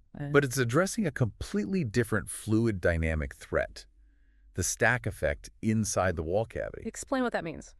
If you leave that 2-inch air gap open as a continuous uninterrupted shaft from the basement all the way up to the attic, you have accidentally built a hidden chimney inside your walls. Oh, wow. If a fire were to start anywhere in that wall cavity, maybe an electrical short or even a pyrolysis issue, that continuous shaft would act as a perfect flue. It would draw air in from the basement and accelerate that fire vertically up to the roof in a matter of seconds. It would be unstoppable. So the fire blocking is basically a series of dams or lids. Perfect word for it. At every floor and ceiling line, you use a non-combustible material sheet metal, special fire-rated caulk, mineral wool insulation, to completely seal that annular space. It compartmentalizes the wall cavity. You maintain the 2-inch clearance between the floors for that crucial air circulation around the hot masonry, but you stop the vertical communication of fire between the stories of the house. It's a belt and suspenders approach. You give the masonry room to breathe, but you don't give a potential fire a superhighway to the attic. That's the logic. Okay, let's move to the final structural element, the chimney itself. This is Section 5, Structural Integrity, everything above the smoke chamber. The stack. R1003.5 brings up a term that masons use all the time, but it makes engineers a little nervous. Corbelling, stepping the bricks outward to change the shape or position of the chimney. It's extremely common. You see it for aesthetic reasons, to create a decorative shelf, or for practical reasons, to navigate around a window or a roof beam. But it introduces a dangerous force called eccentric loading. That sounds bad. It can be. A column, like a chimney, is strongest when all the weight is stacked directly on top of itself. That's a concentric load. The force goes straight down to the foundation. When you corbel, you are literally hanging weight off to the side of the column. It creates a lever. It creates a moment arm, a rotational force. The chimney literally wants to tip over and peel away from the house. So how does the code stop that from happening? With very strict geometric limits. The total projection, the total overhang, cannot be more than half the thickness of the chimney wall itself. And each individual step, each course of bricks, can't project out more than half its height or 1/3 of its depth. By keeping the steps tiny and the total overhang very limited, you ensure that the center of gravity of the entire chimney stack always remains safely within the footprint of its base. So it doesn't try to pull away from the building. Exactly. When you see old chimneys that have a big vertical crack where they meet the exterior wall, it's often because this rule was violated, and gravity is slowly winning the fight. And there's a similar rule for offsets in R1000 3.7. Is if you need to, say, bend the chimney in the attic to avoid hitting a roof rafter. Same exact principle, just on a larger scale. The rule says the center line of the upper portion of the flue cannot go beyond the center line of the wall of the lower portion. It prevents cantilevering. Yeah. You want the load path of all that weight to travel down through the brick to the foundation, not hang out in midair, supported by nothing. Finally, we get to the very top, the termination, R1000 3.9. This is the famous 3-2-10 rule. I think this is the most cited chimney rule in all of home inspection and roofing. It absolutely is. The chimney must terminate at least 3 feet higher than the point where it passes through the roof. Hey, Dee. It must be 2 feet higher than any part of the building that's within 10 feet of it. Why that very specific, almost convoluted geometry? Why isn't just clearing the roof good enough? There are 2 critical reasons: draft quality and spark safety. Let's start with the draft. When wind flows over a house, it doesn't just glide smoothly over the top. It hits the roof slope and tumbles over the peak. It creates a zone of high pressure on the windward side and a messy, turbulent, swirling area of low pressure on the leeward side. And if your chimney top is too short, the smoke is exiting right into that turbulence. Exactly. And that turbulence can literally blow the smoke right back down the flue. That's downdrafting. By requiring the chimney to be 2 feet higher than anything within a 10-foot radius, like the roof peak, you are forcing the outlet up into the clean, free stream air above the house. You want that smooth, laminar wind blowing across the top of the flue. Because fast-moving air across the top creates low pressure. The Bernoulli principle, one last time, it acts like a vacuum. It actively helps pull the smoke out of the house. And the second reason? Spark safety. Much simpler. You are ejecting hot sparks and embers from the top of that flue. You want to give them vertical distance and time to cool down before they have a chance to land on your asphalt shingles. If the chimney is flush with the roof, you are essentially depositing live coals directly onto a combustible surface. So we've traced the entire path, from the air being drawn across the floor of the firebox all the way to the smoke exiting into the sky. When I look at all these rules holistically, the 20-inch depth, the ferrous damper, the smooth chamber, the air gaps, the 3-2-10 rule, it feels like the entire code is just one big balancing act. It absolutely is. Like we said at the very beginning, it's a constant negotiation between heat flow and gravity. Let's break that down just as a final synthesis of everything we've talked about. Okay, heat is managed by 2 things: mass and distance. The 4-inch hearth thickness, the 8-inch smoke chamber walls, that's mass-absorbing thermal energy. The 2-inch air clearances, the mantle setback, that's using distance to isolate the combustible frame from that energy. Okay, and flow. Flow is all about geometry. It's the 20-inch depth creating the convection loop, the throat-to-flue ratio, the smooth part to smoke chamber, and the 3-2-10 termination height. Every one of those rules is designed to maintain the velocity of the smoke and minimize drag to make absolutely sure the dangerous gases leave the building efficiently. And finally, gravity. Gravity is the 4-inch bearing for the lintel, the strict limits on corbelling, the offset rules, and the footing requirements we didn't even get into. It's all about making sure this massive, heavy stone machine doesn't crush itself or the house it's built into. It really reframes the whole experience of sitting by a fire. You realize you aren't just looking at a cozy, primitive aesthetic feature. You're looking at a very precisely engineered system where fluid dynamics and structural engineering are in a constant battle against the forces of combustion and gravity. And if the mason followed the code, the engineering wins every time. I want to end by circling back to one thought you brought up, because I think it's the real lingering takeaway for anyone who owns a fireplace, especially an old one.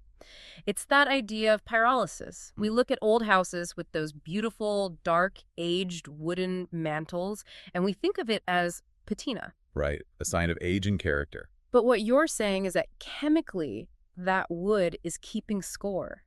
It has a memory of every single fire that has ever been lit in that fireplace. That's a powerful way to put it, and it's chemically true. It has a chemical memory. That slow, incremental lowering of its ignition temperature is a cumulative process. It's a profound reminder that safety isn't a snapshot in time. It's a process that unfolds over a timeline. The code assumes this fireplace will be used for 100 years, and it builds in the safety margins for the wood in its most degraded state, not just for the day it's brand new. Which is why we respect that 12-inch rule and those 2-inch air gaps no matter what. The common perception is that a chimney is just there. It's a stack of bricks. It's static. It's static, it's heavy, it's immovable. It feels like the most permanent, unchanging part of a home structure.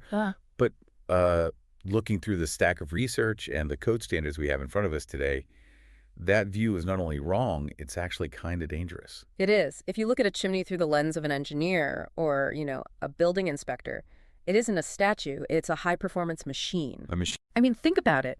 It is a vertical engine that has to contain a controlled explosion, manage highly corrosive acids, and handle thermal expansion forces that would literally tear a normal wall apart. And that is our mission for this deep dive. We aren't just skimming the surface or talking about, how to decorate a mantle. We are going to decode the physics behind the structure. We have the International Residential Code, the IRC standards for masonry chimneys right here. We're going to go code by code, citing the specific numbers, from the cap at the very top down to the fire blocking in the basement. And we're going to look at the why behind the what, because every single measurement in this code book, whether it's a fraction of an inch for mesh size or a specific clearance requirement, it's there because something went wrong in the past. Something bad. Usually it's there because a house burned down or a structure failed. So it's basically a history book of disasters, just rewritten as a rule book. Exactly. It's a collection of lessons learned the hard way. So let's start where the weather hits. If we are standing on the roof, bracing ourselves against the wind, looking at the very top of the stack, we're looking at the chimney cap. Yep. Let's start at the top. This is covered under code R1003.921. R1003.9.1. Okay. This is the first line of defense. The code says masonry chimneys must have a concrete, metal, or stone cap. It requires a drip edge, and interestingly, and this is the part people miss, a caulked bond break around the flue liner. Okay, let's unpack this because there is some hidden physics here. Let's start with the drip edge.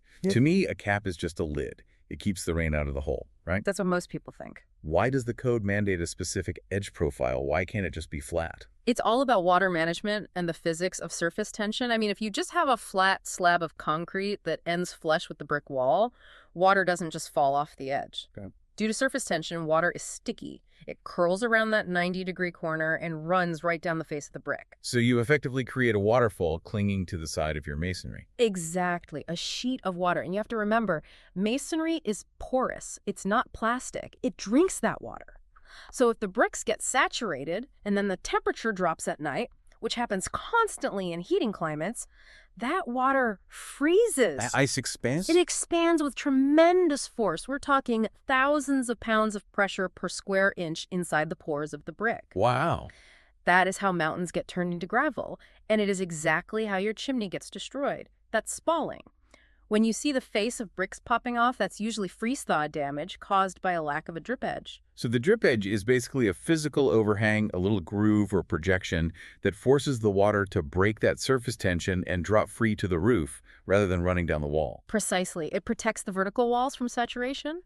But honestly, the more interesting engineering detail in R1003.9.1 is the bond break. That sounds like a relationship status update, but I assume we're talking about thermal dynamics here. We are. The code says there must be a caulked bond break around the flue liners.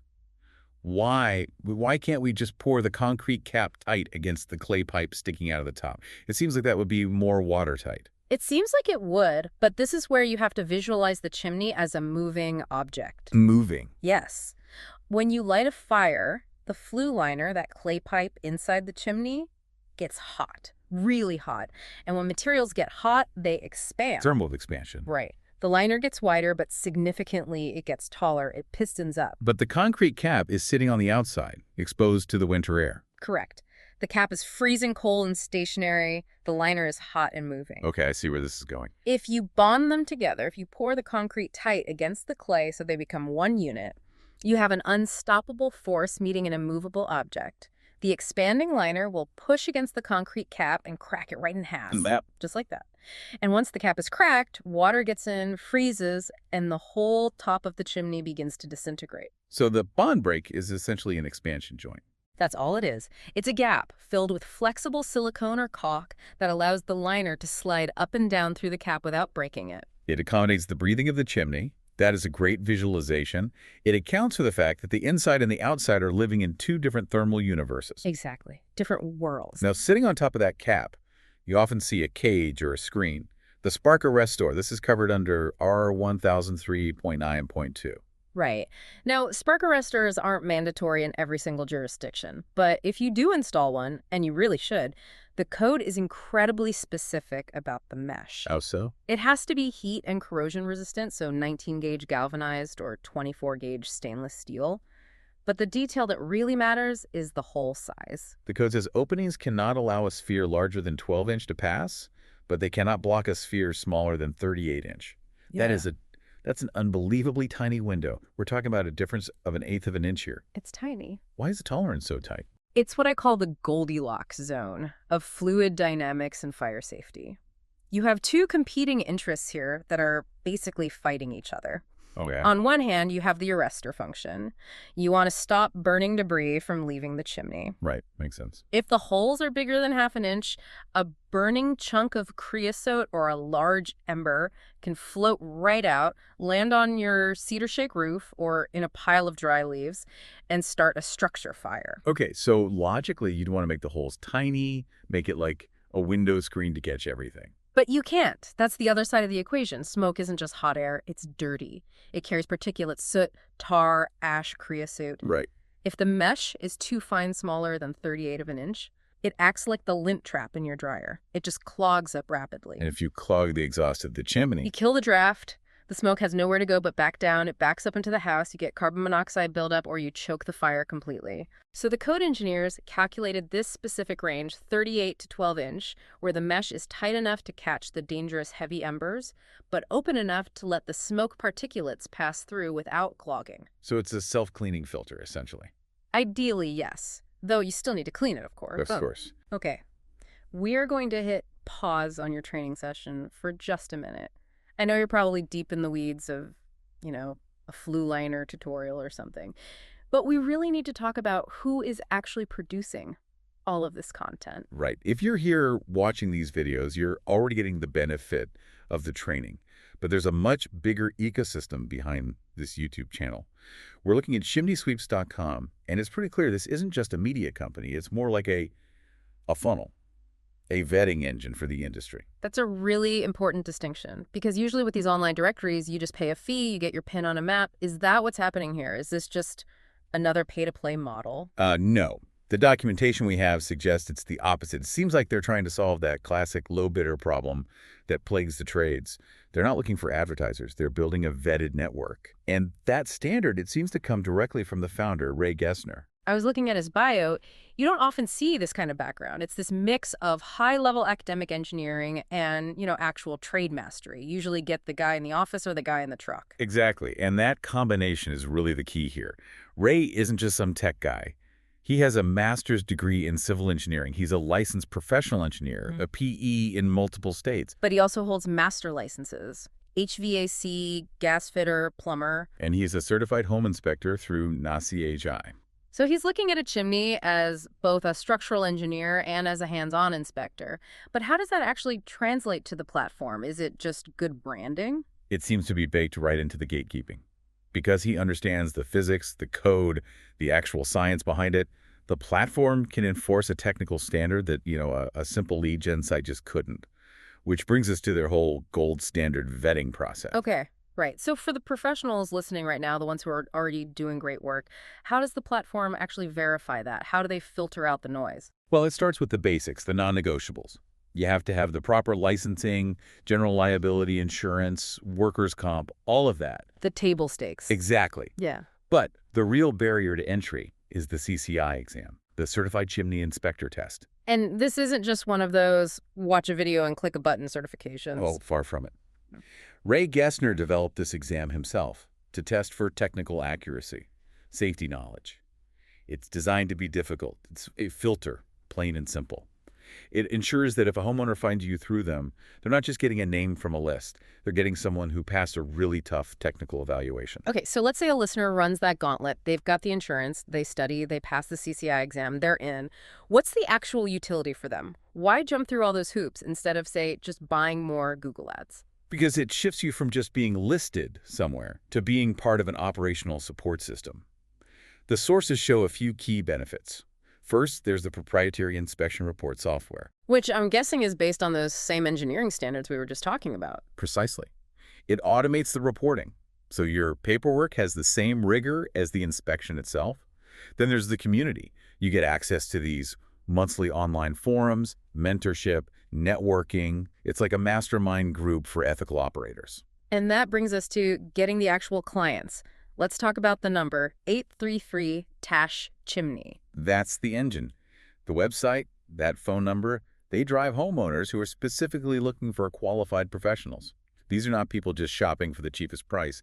They're looking for vetted expertise for big jobs, relining, structural engineering inspections. So it creates this kind of feedback loop. You watch the free training, like the video you're probably watching right now, to get better at your job. Then you pass the exam to prove you're good. And then the platform sends you customers who actually value and are willing to pay for that expertise. It helps the good guys build stronger businesses because they finally stop competing with the companies that are just cutting corners. It really elevates the trade. So I guess here's the challenge for everyone listening. You are sitting here right now. You're learning for free from one of the best sources in the world. But the real question is, are you ready to capitalize on it? Are you good enough to pass that CCI exam, to join the network, and be recognized as one of the best? If you think you're operating at that level, head over to the site. Click Join Us. All right, we'll let you get back to your training now. Thanks for listening. The code also mentions rain caps in R1003.9.3, and it brings up a concept called net-free area. Yes. It says the net-free area must be 4 times the flue outlet area. Why 4 times? That seems huge. This is the throttle rule. Imagine putting your thumb over the end of a garden hose. Okay, you're restricting the flow. Exactly. A rain cap is a physical obstacle. You are putting a metal lid right over the rising smoke column. To compensate for that obstruction, you need to provide a massive amount of side venting space. So 4 times the area of the pipe itself. Correct. If you don't, you are strangling the engine.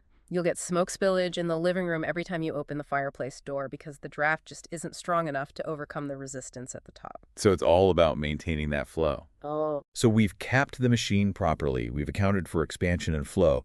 Now let's move down to the body of the beast, the walls themselves. Right. R1003.10 deals with wall thickness. R1003.10. This is foundational. It states that masonry chimney walls must be a minimum of 4 inches thick, nominal, and that has to be solid masonry or fully grouted hollow units. 4 inches. That feels standard for a brick. But from an engineering standpoint, why that specific mass? Why not 2 inches? Why not just use a thin ceramic shell if we have a liner inside? It comes down to 2 things, thermal mass and thermal lag. Okay. A chimney wall has 3 jobs: hold the roof up, contain the smoke, and crucially manage heat transfer. Masonry is a thermal battery. It absorbs heat. So it takes a while to get hot. Exactly. It has lag. Mhm. If you had a thin wall, say 2 inches, the heat from a raging fire would conduct through that material very quickly. The outside surface of the bricks would get hot enough to potentially ignite framing or insulation touching it. So the 4-inch wall provides a time buffer. It absorbs the heat slowly, distributing it through the mass, preventing a rapid temperature spike on the exterior. It absorbs the shock. It also prevents the masonry itself from cracking, I'd imagine. Yes, thin materials shatter under thermal shock. If you heat a thin ceramic plate rapidly, it cracks. A thick masonry wall can handle the temperature differential between the hot inside and cold outside without structural failure. It creates stability. Now, there is a variation of this that we see constantly in modern suburban homes. It looks like a brick chimney, but if you knocked on it, it might sound hollow. The veneer chimney. Right. R1003.17.1 addresses this. Right. This is a wood-framed chase, basically a wooden box with a brick skin or veneer on the outside. It's not a structural masonry chimney, but it looks like one. And the code has special rules for it. It does. It points us to section R703, requiring 3 flashing and weep holes. Weep holes. Those are the little gaps in the mortar at the bottom row of bricks. I think a lot of homeowners see those and think, oh, the mason missed a spot. Yeah. Get out the caulk gun and seal them up. Which is the absolute worst thing you can do. You are effectively sealing the tomb. Sealing the tomb. Explain the physics there. Why does a brick wall need a drain? Because of a fundamental misunderstanding about brick. People think brick is a raincoat. It's not. It's not. Brick is a sponge. It is porous. In a driving rainstorm, water goes right through the face of the brick. It travels through the masonry and hits the air gap behind it. And in a veneer chimney, behind that air gap is wood framing. Exactly. If you have water trapped between a brick skin and a wood skeleton, you are building a rot factory. Oh, Mold, structural decay, carpenter ants, it all happens in the dark behind the wall. so the flashing and weep holes are the exit strategy. The flashing acts like a water slide at the bottom, catching the water that dripped down the back of the bricks. The weep holes are the doors. They let that water exit back to the outside. So if you caulk them shut, The water builds up like an aquarium until it rots your house frame from the inside out. so if you're listening and you own a brick veneer house, do not caulk the weep holes. Let them breathe. Please don't. Okay, let's go inside the chimney now. The guts. We were talking about the flue lining.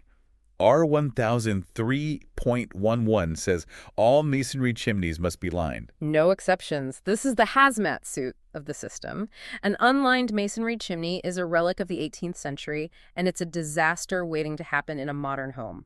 What is the specific threat? Is it just smoke leaking through the cracks? It's chemical warfare. Flue gases are nasty. They contain carbon monoxide, sure, but also moisture, unburnt hydrocarbons, and acids. Acids. Yes. And if those gases touch raw brick and mortar, they eat it. They dissolve the calcium in the mortar joints. So the chimney literally crumbles from the inside out. It does. You end up with gaps in the joints, and then fire can travel through those gaps and ignite the house frame. The liner is a seamless or tightly jointed tube designed to contain that chemical and thermal load so the structural brick doesn't have to. The code breaks this down by appliance, which I find fascinating because it highlights that not all fire is created equal. Not at all. R1003.11.1 covers residential type appliances, generally so, mostly wood burning. It calls for clay liners, citing ASTM C315, or materials resisting 1800 degrees Fahrenheit. 1800 degrees is the magic number for wood. Wood fires are erratic. They pulse, you throw a dry log on, and the temperature spikes. Right. The liner material has to be able to take that slap of heat, that thermal shock, without shattering. Clay is good at this. It's fired in a kiln, so it's born in fire. But then we get to gas appliances in R1003.11.3. The threat profile changes completely here. We aren't worried about 1800 degrees anymore. No. With gas, the enemy isn't heat, it's water. Water. Modern gas furnaces are highly efficient. They extract most of the heat for your house, meaning the exhaust that goes up the chimney is relatively cool. And cool air can't hold as much moisture. Exactly. As that gas exhaust rises in a cold masonry chimney, it hits the dew point. It condenses back into liquid water. But it's not pure water, it's acidic condensate. Ah, so it's corrosive. Very. If you vent a modern gas furnace into an old, oversized clay liner, you essentially have acid rain falling inside your chimney 24/7.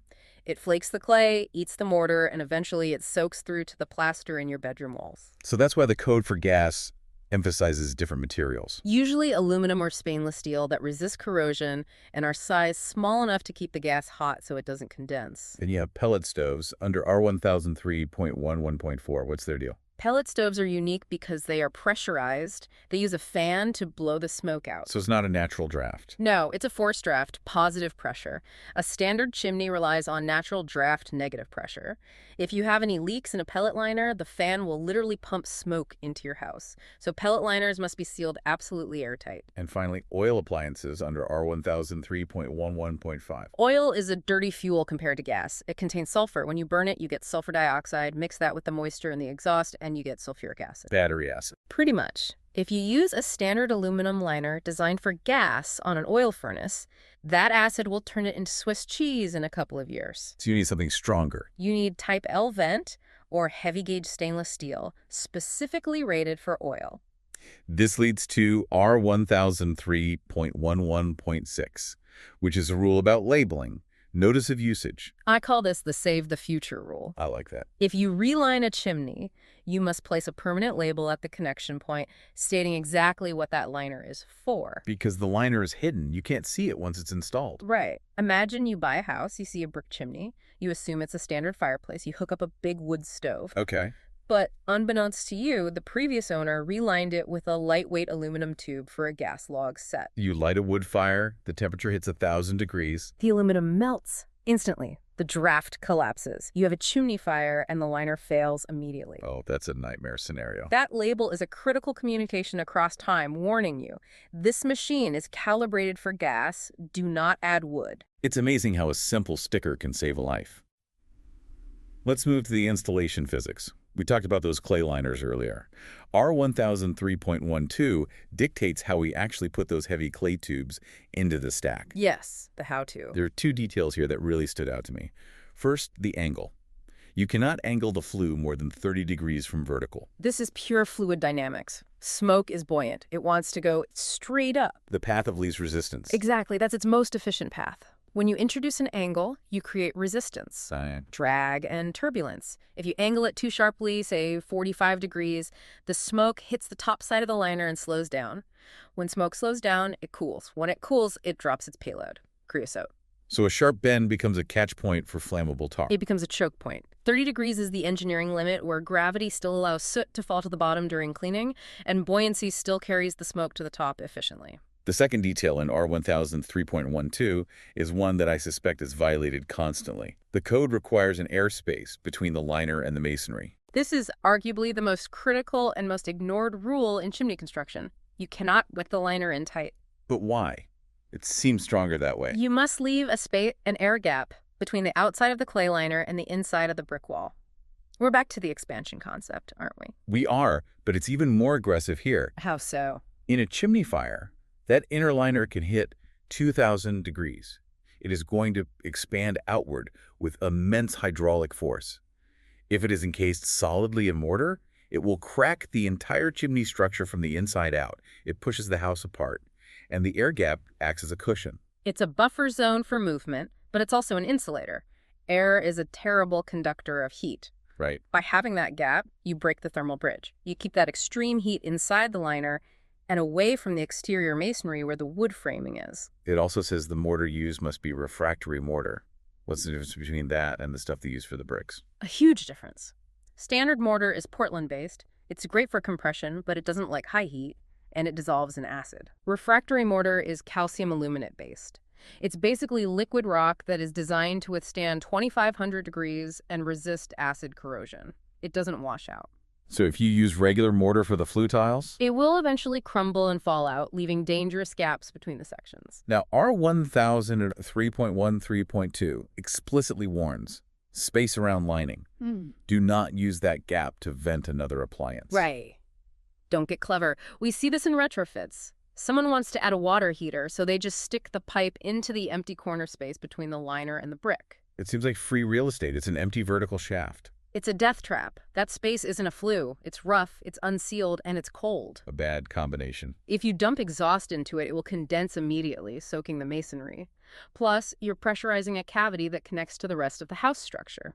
It's a guaranteed way to get carbon monoxide migration into the home. Speaking of multiple appliances, R1003.13 covers multiple flues. If you have two fireplaces next to each other, or a furnace and a fireplace sharing a stack, they need to be separated.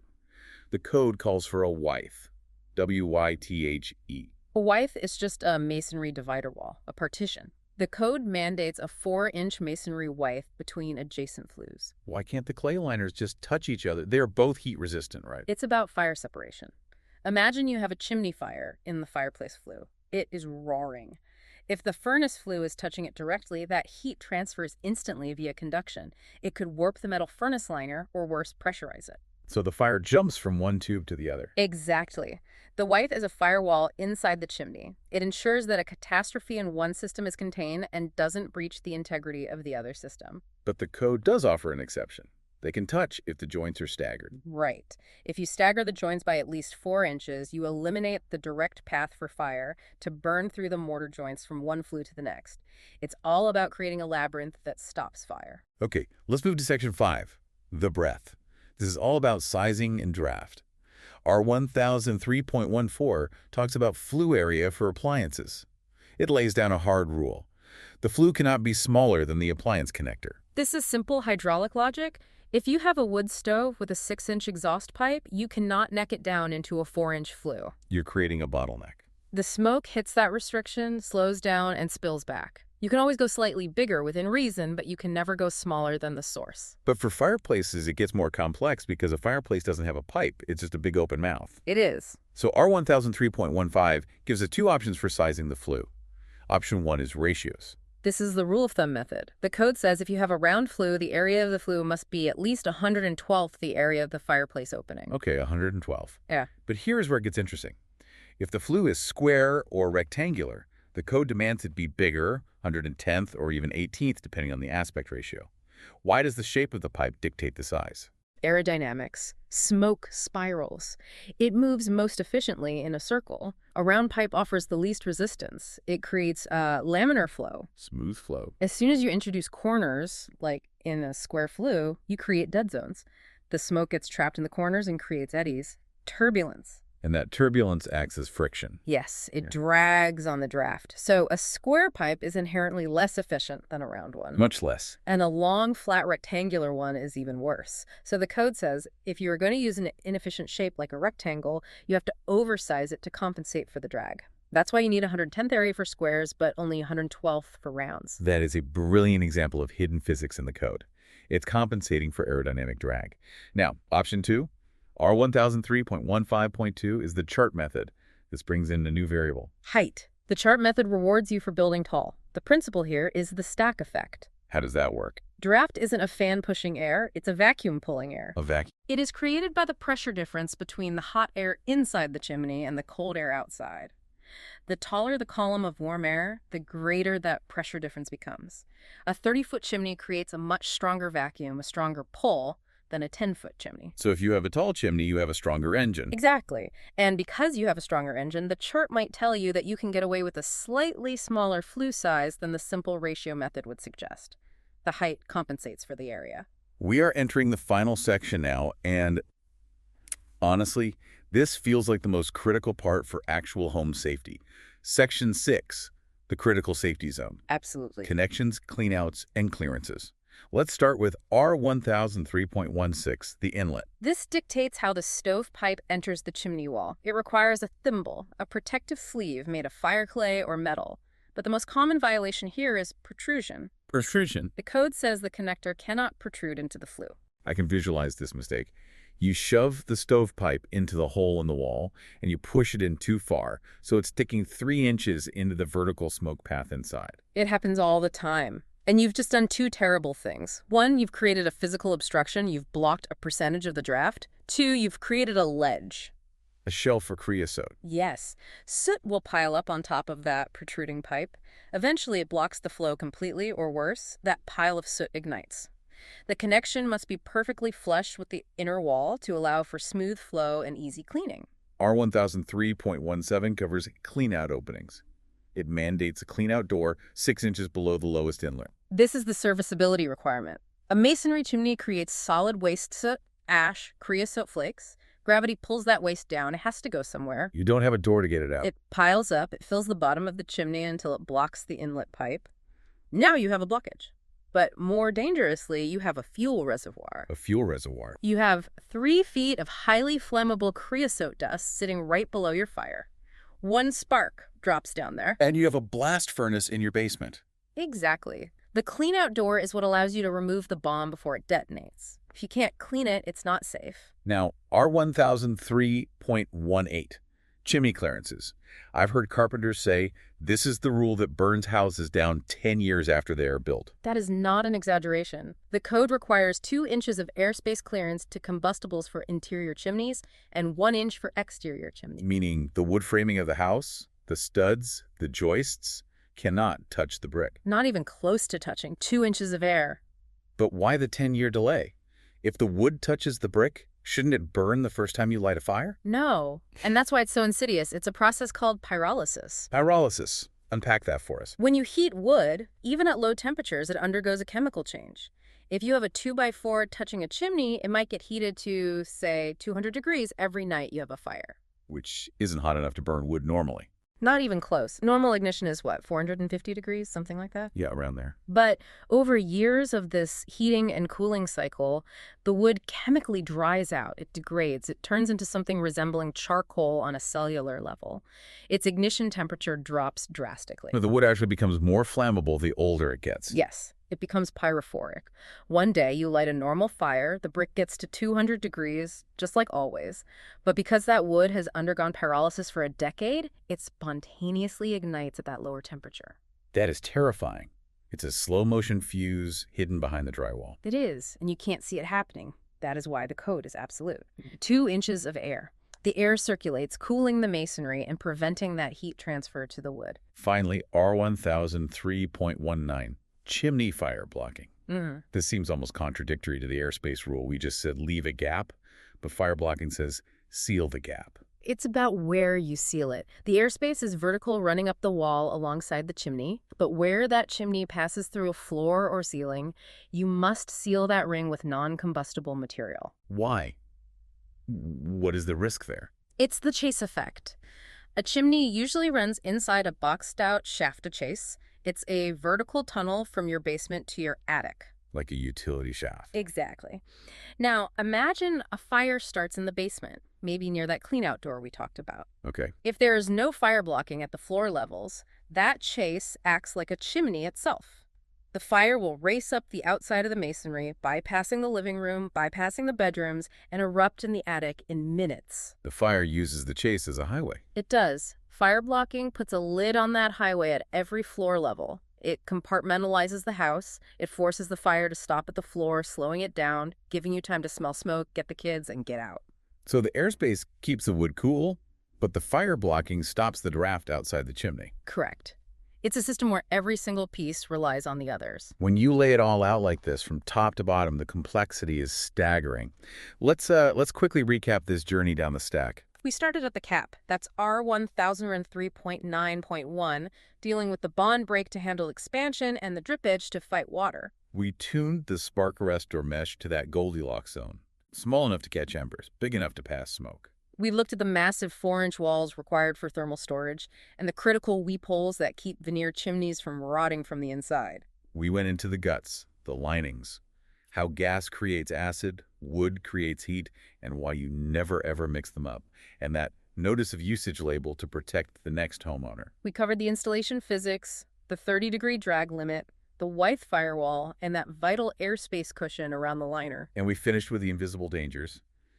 Pyrolysis changing the chemistry of your wood framing, and the fire blocking preventing the chase from becoming a blowtorch. It's a comprehensive system. It all has to work together. It brings me back to that thought we started with. We look at a chimney and see a statue, a monument. But after this deep dive, I see it differently. How so? I see a machine, a heavy, breathing, expanding machine. It's fighting water, it's fighting fire, it's dealing with acid. And it's doing all of this while weighing tons and shifting inside the walls of your home. That's the reality.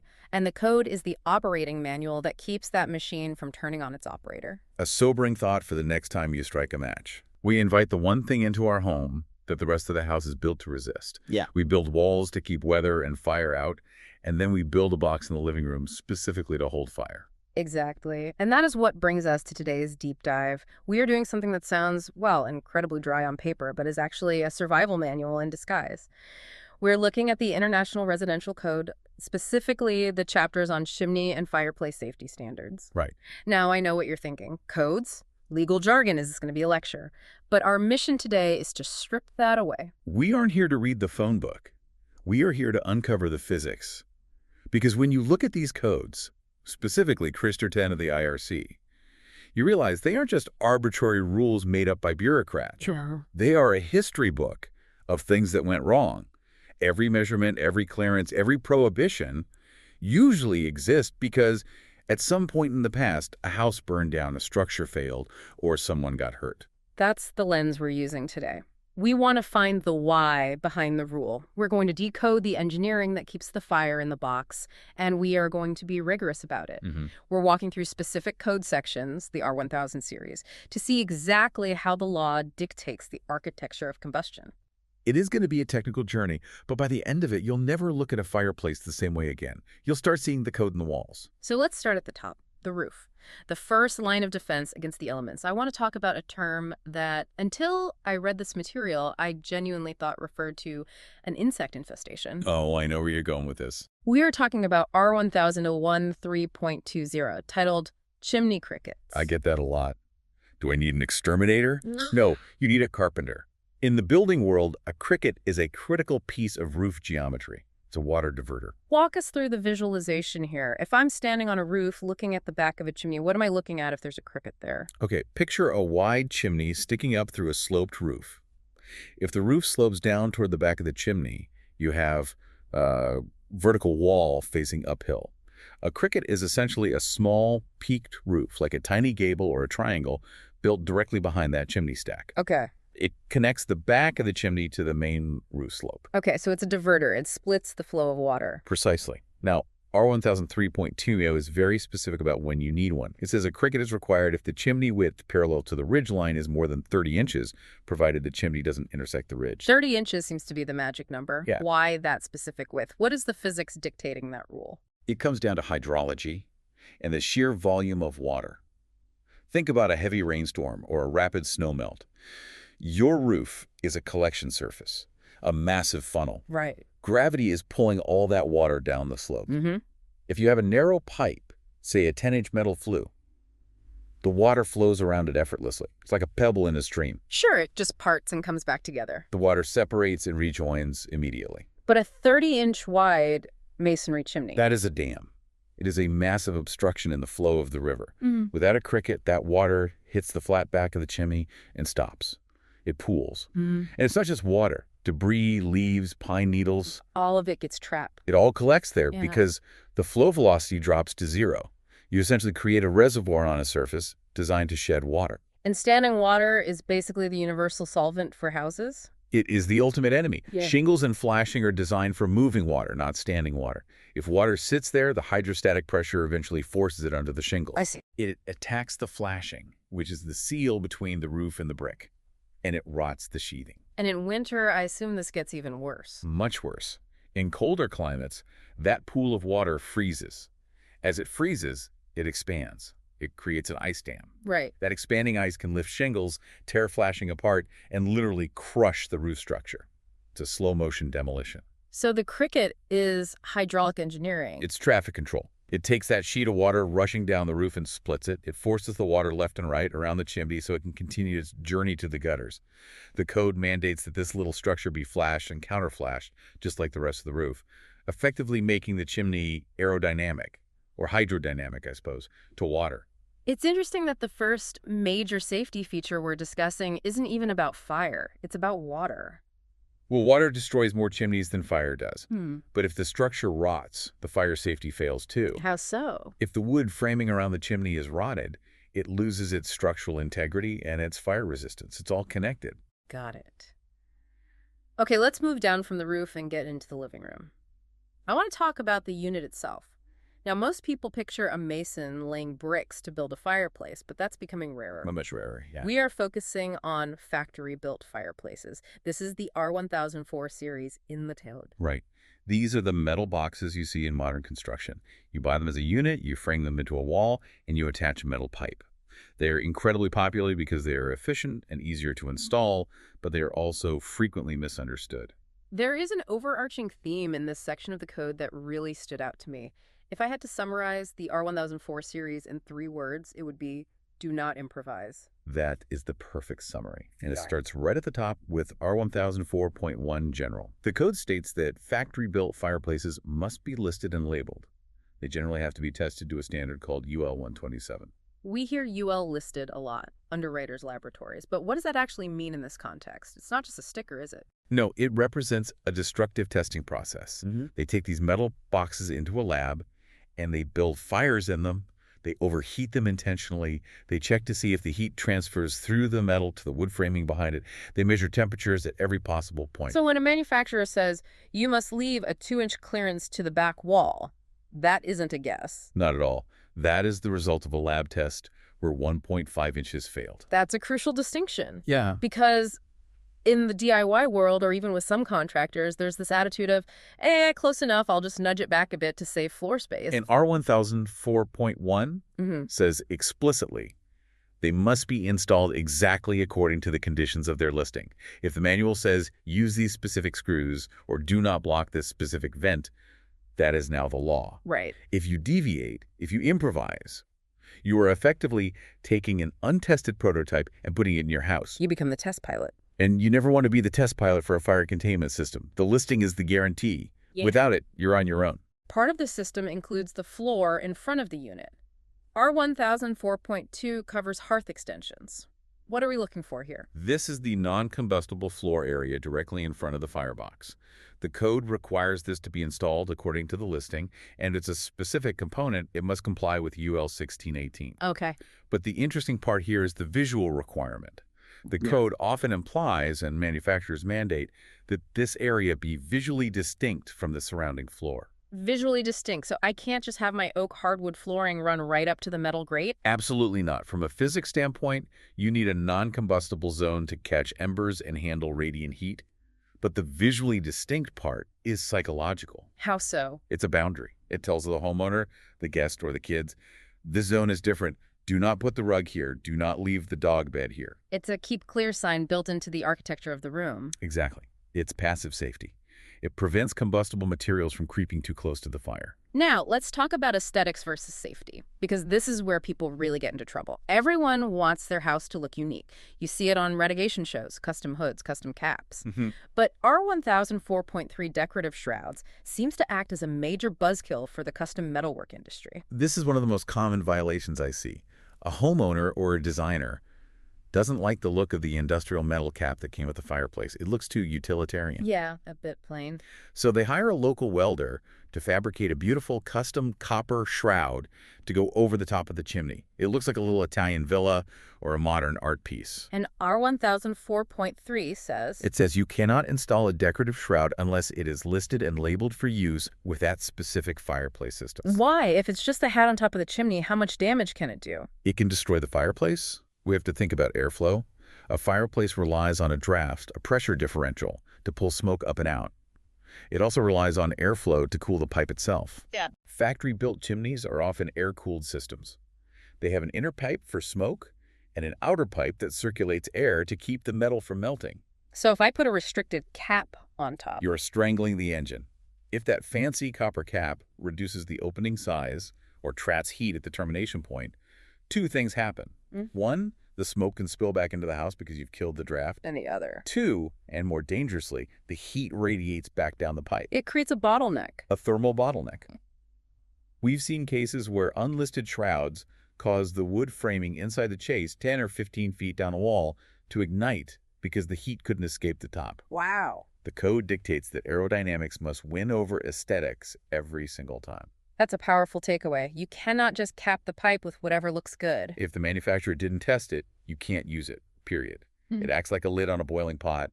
Eventually, the pressure and heat have to go somewhere, and usually that somewhere is your attic. Let's stick with this idea of modifications. You buy a house, it has a factory-built wood fireplace, but you want to upgrade. Maybe you want gas logs because hauling wood is a pain. Sure, very common. Or maybe you want glass doors to stop the draft when you aren't using it. The code anticipates this with R1004.4 and R1004.5. Right. Let's look at R1004.4 unvented gas log heaters. The code prohibits installing these in a factory-built fireplace unless, you guessed it, the fireplace is specifically tested and listed for such use. What is the specific risk with unvented log? I mean, heat is heat, right? Why does the box care if it's wood or gas? Not exactly. An unvented appliance is a chemistry set. It doesn't send exhaust up the chimney, it burns very efficiently and dumps the byproducts into the room. Okay. Those byproducts include water vapor and heat of a different intensity than a wood fire. A standard metal firebox is designed for the thermal shock of wood. It might not be designed to handle the moisture load or the specific radiant heat profile of a high-output gas log set. You could warp the box. You could warp the box, damage the refractory panels, those are the fake brick liners, or cause the metal liner to fail. Again, it's about using the machine only for what it was designed for. And R1004.5 gasketed fireplace doors. I assume gasketed means airtight. Correct. People install these to save energy. They don't want warm house air escaping up the chimney. But remember what I said about air-cooled systems? Right, they need to breathe. These fireplaces need to breathe. They often pull room air into the front, circulate it around the hot metal box to cool it, and send it back out or up the chimney. If you seal the front with gasketed doors... You starve the system of cooling air, the internal temperature of the firebox spikes. Yeah. You can melt components. You can overheat the surrounding wood framing. So you're trapping the heat. Unless the manufacturer explicitly says, yes, this unit can take gasketed doors, you are creating a kiln inside your wall.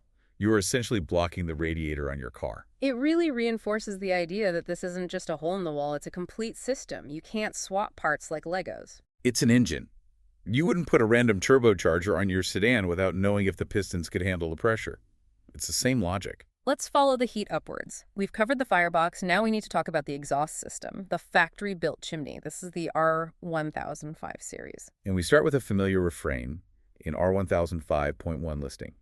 Factory-built chimneys must be listed, labeled, and installed per manufacturer's instructions. I feel like per manufacturer's instructions should be tattooed on the arm of every installer. It really should. With factory chimneys, you are dealing with clearances of 1 or 2 inches. That is the margin of error between a safe fire and a house fire. You cannot wing it. No shortcuts. You cannot use a bracket from the hardware store because you lost the one in the box. The metallurgy, the expansion rates, the locking mechanisms, they are all engineered. Let's get into the heat ratings because this was fascinating to me. R1005.3 solid fuel appliances. This section requires that chimneys for wood stoves and dwellings meet Type HT requirements of UL 103. HT stands for high temperature. This is critical. Solid fuel wood is unpredictable. Gas is consistent. You turn a dial, you get a specific BTU. Sure. Wood, you can overfire it. You can have wet wood. You can have creosote buildup. And creosote is the nightmare scenario. Creosote is unburned fuel tar, essentially, that condenses on the chimney walls. If that ignites, you have a chimney fire. The temperature inside the flue doesn't just go to 500 degrees. It can spike to 2,100 degrees Fahrenheit. 2,100 degrees. That is volcanic. That's hotter than a cremation oven. It is incredibly violent. It sounds like a freight train is inside your house. A standard metal pipe-like event for a gas water heater would literally melt or buckle instantly. Wow. Type HT chimneys are rigorously tested to withstand these 2,100-degree shocks for short periods without allowing that heat to pass through to the wood framing, touching the chimney chase. So R1005.3 is essentially mandating that we plan for the catastrophic failure. Exactly. We hope you never have a chimney fire. But the code says if you do, the pipe must be able to contain it so the house doesn't burn down. That makes sense. Contrast that with R1005.6, which talks about medium heat appliances. Yeah. If it operates above 1,000 degrees but isn't wood, it needs UL 939. You have to match the metal to the fuel. And R1005.4 reinforces that the chimney and the fireplace must be a married couple. If the fireplace is UL 127, the chimney must be listed for use with it. No mixing brands. The connection points, the twist locks, the snap rings are proprietary. You cannot force a brand A pipe onto a brand V firebox. It won't seal, and it will likely fall apart during a fire. It's like trying to put a Nikon lens on a Canon camera. Except if you get it wrong, the house burns down. Right. Okay, now let's look at the geometry. Houses aren't always straight up and down. We have rafters, we have bedrooms. Sometimes the pipe needs to jog around an obstacle. R1005.7 factory-built chimney offsets. What are the limits? The code is strict here. It limits offsets to no more than 30 degrees from vertical. 30 degrees. And it prohibits using more than 4 elbows in the entire assembly. Why 30 degrees? Why not 45? Why not 90? We run plumbing pipes at 90 degrees all the time. Smoke isn't water. Water is pumped or pulled by gravity. Smoke relies on thermal buoyancy, hot air rising. It wants to go straight up. Every time you introduce a bend, you create resistance. You create turbulence. Like putting a kink in a hose. Exactly. If you bend the pipe at 45 degrees, the smoke hits that slope and slows down. As it slows, it cools.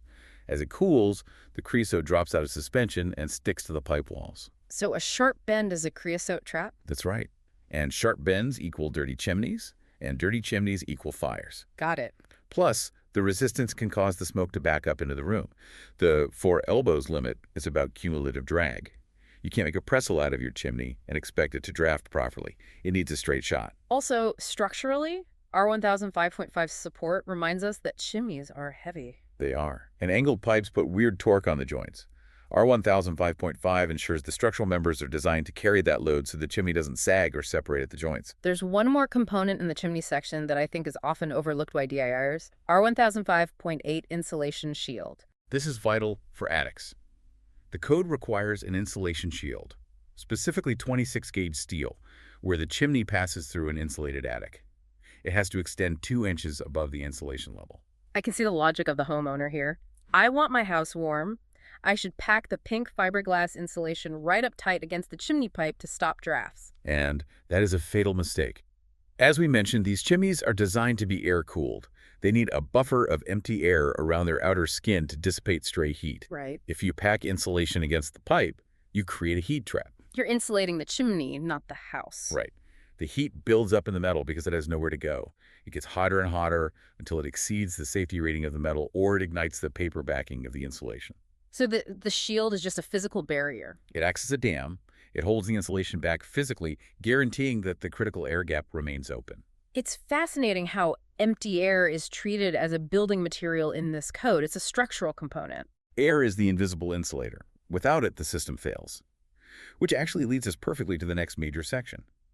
We've talked about the fire, the pipe, and the box. Now we need to talk about the lungs of the house. This is the R1006 series, dealing with exterior air. And this is a concept that has evolved as our building standards have changed, hasn't it? It has. 50 years ago, houses were leaky barns. You had drafts through the windows, under the doors, through the electrical outlets. When you lit a fire, the fireplace just sucked that drafty air from the room to burn. But today, we build tights. We use house wrap, double-pane windows, spray foam. We live in plastic bags, and fire is a greedy consumer of oxygen. If you light a fire in a tightly sealed modern house, where does the air come from? It tries to pull it from the room, but the room is empty. Right. The house goes into negative pressure. The fire starts to struggle. It might try to suck air down the chimney, which pulls smoke into your living room.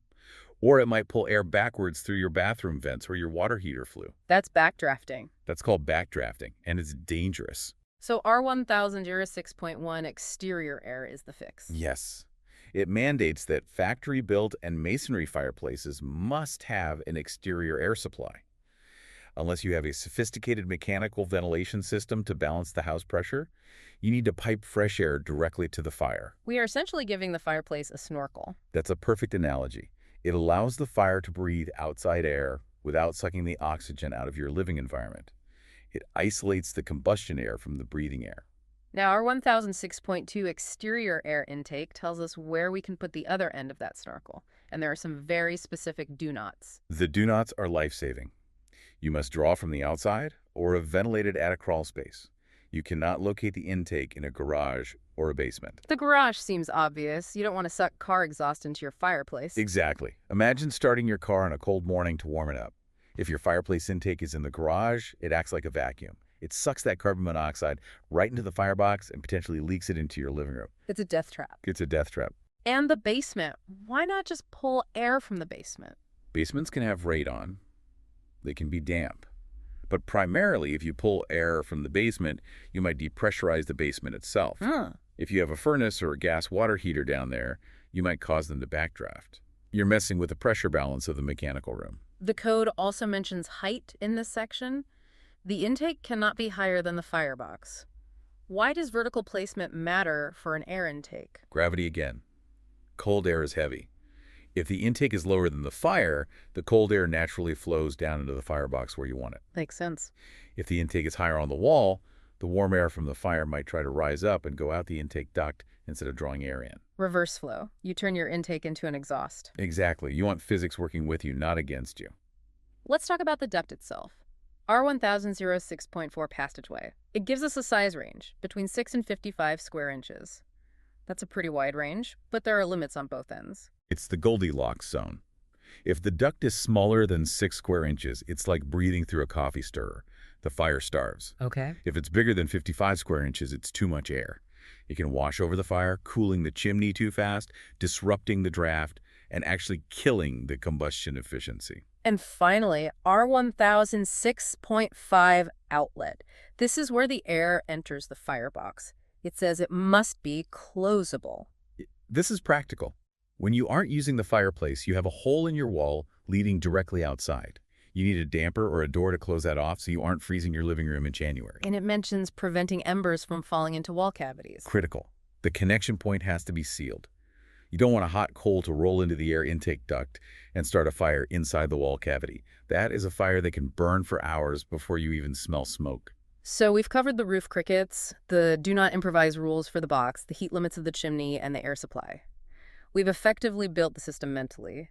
But I want to pivot for a moment to the people who actually use this code professionally, the technicians. Yes, let's talk about the tech perspective. We established that this code is a manual for safety.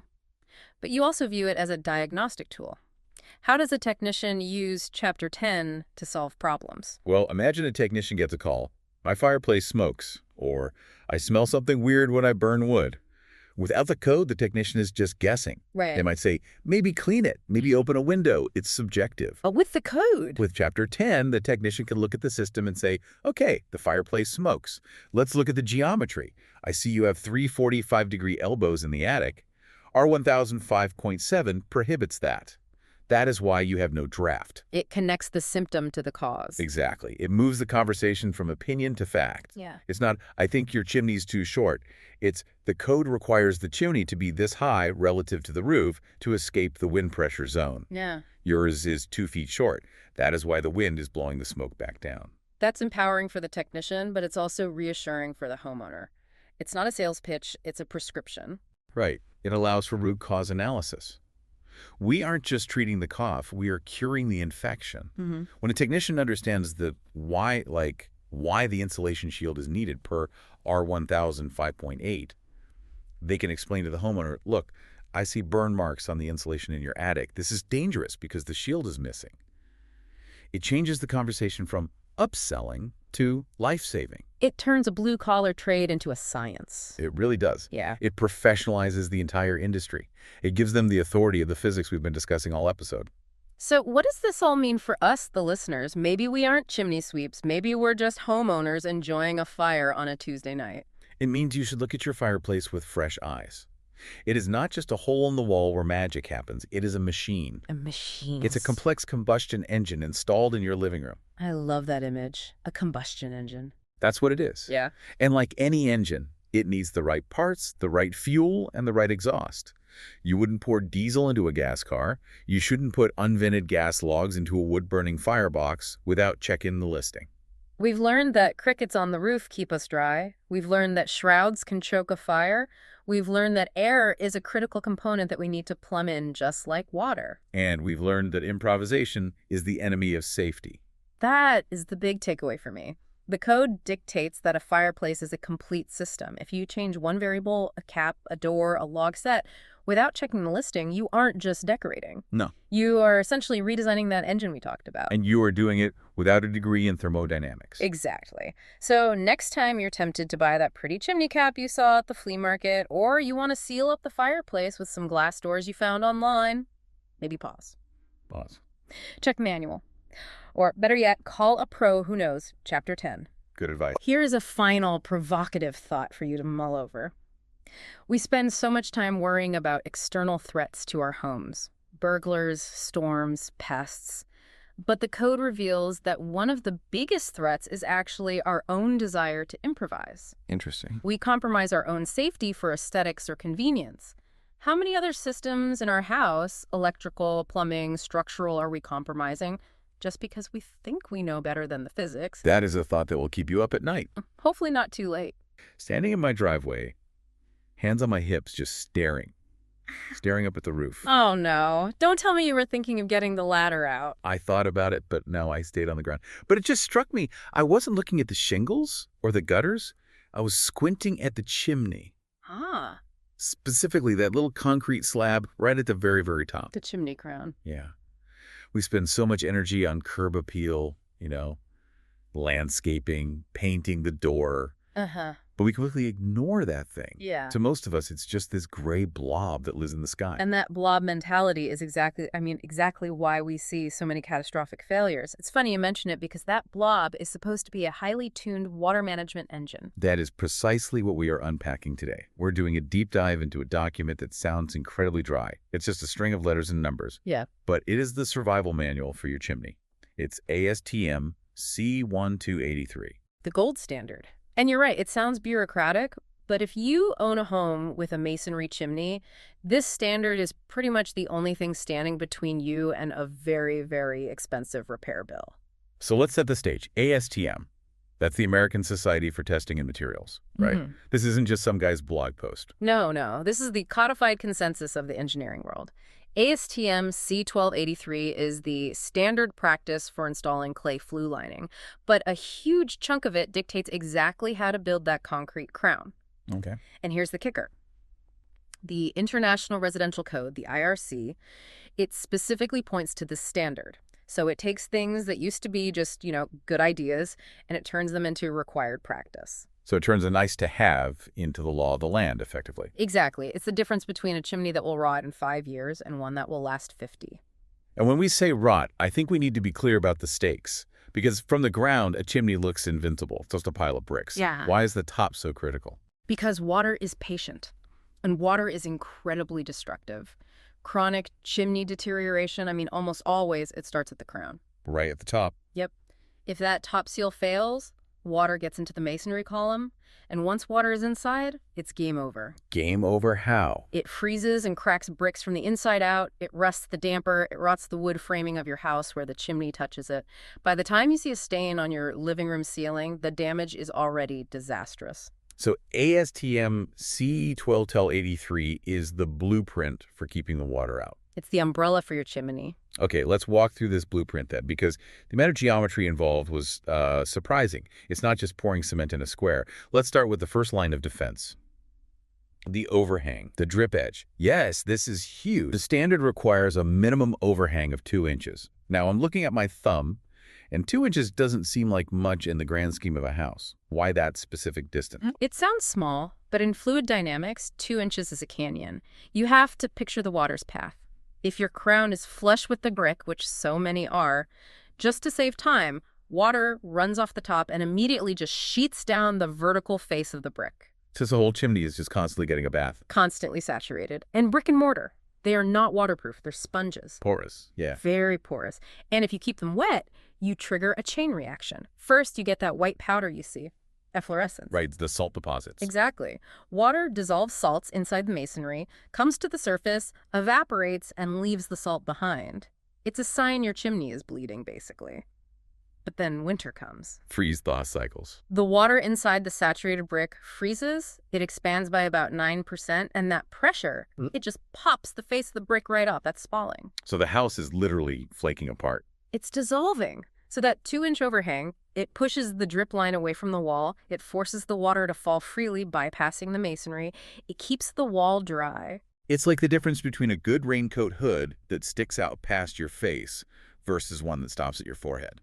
Perfect analogy. You are mechanically separating the water from the structure. Okay, so we've pushed the water away from the edge. Now let's talk about the top surface itself. I think most people would just, level it off. A nice flat top. A place for a bird to land. Yeah. And that is the single biggest mistake you can make. ASTM C12283 explicitly forbids a flat top. It demands a slope. A minimum slope of 10 degrees, descending from the center flea liner out to the edge. Why 10 degrees? Is that an arbitrary number? Not at all. It's about velocity and what we call residence time. Standing water is the absolute enemy of concrete. Okay. Even good concrete is slightly porous. If it's flat, you get puddles. You get snow sitting there, melting slowly. The longer that water sits, the deeper it soaks in. And then the freeze comes. And then the freeze cracks the crown itself. By mandating a 10-degree slope, you're turning the crown from a passive lid into an active roof. You're using gravity to get the water off immediately. It stops the crown from being a bird bath. Exactly right. Now this next detail. This is where the standard felt like a bit of engineering magic to me, something you'd never see from the driveway. The drip slot. Ah, the drip slot. This is where we fight surface tension. It's pure physics. Explain this to me. We have the slope, we have the overhang. Why do we need a groove cut into the bottom of the concrete? Because water is sticky. Sticky. Yeah, think about the teapot effect. You know when you try to pour tits from a bad teapot and it just curls around the spout and runs all down the front? Every single time. It drives me crazy. That is surface tension. Water molecules love to cling to surfaces. So with your chimney, the water runs down the nice slope, wraps around the edge, and travels horizontally upside down back toward the brick wall. No way. So it just cancels out the overhang you just built? It can, absolutely. Nature is persistent. So ASTM C1283 requires a continuous groove, the drip slot on the underside of the cap at least 1.5 inches away from the wall. So it's like a breaker. It's a barrier. The water travels along, hits that groove, and suddenly there's no surface to cling to. It can't jump the gap. Surface tension breaks, gravity wins, and the water drops. It forces the water to let go. It's an invisible force field for your chimney. Without it, the overhang is half as effective. Amazing. Yeah. A simple empty space is a critical component. But that brings up a question about bulk.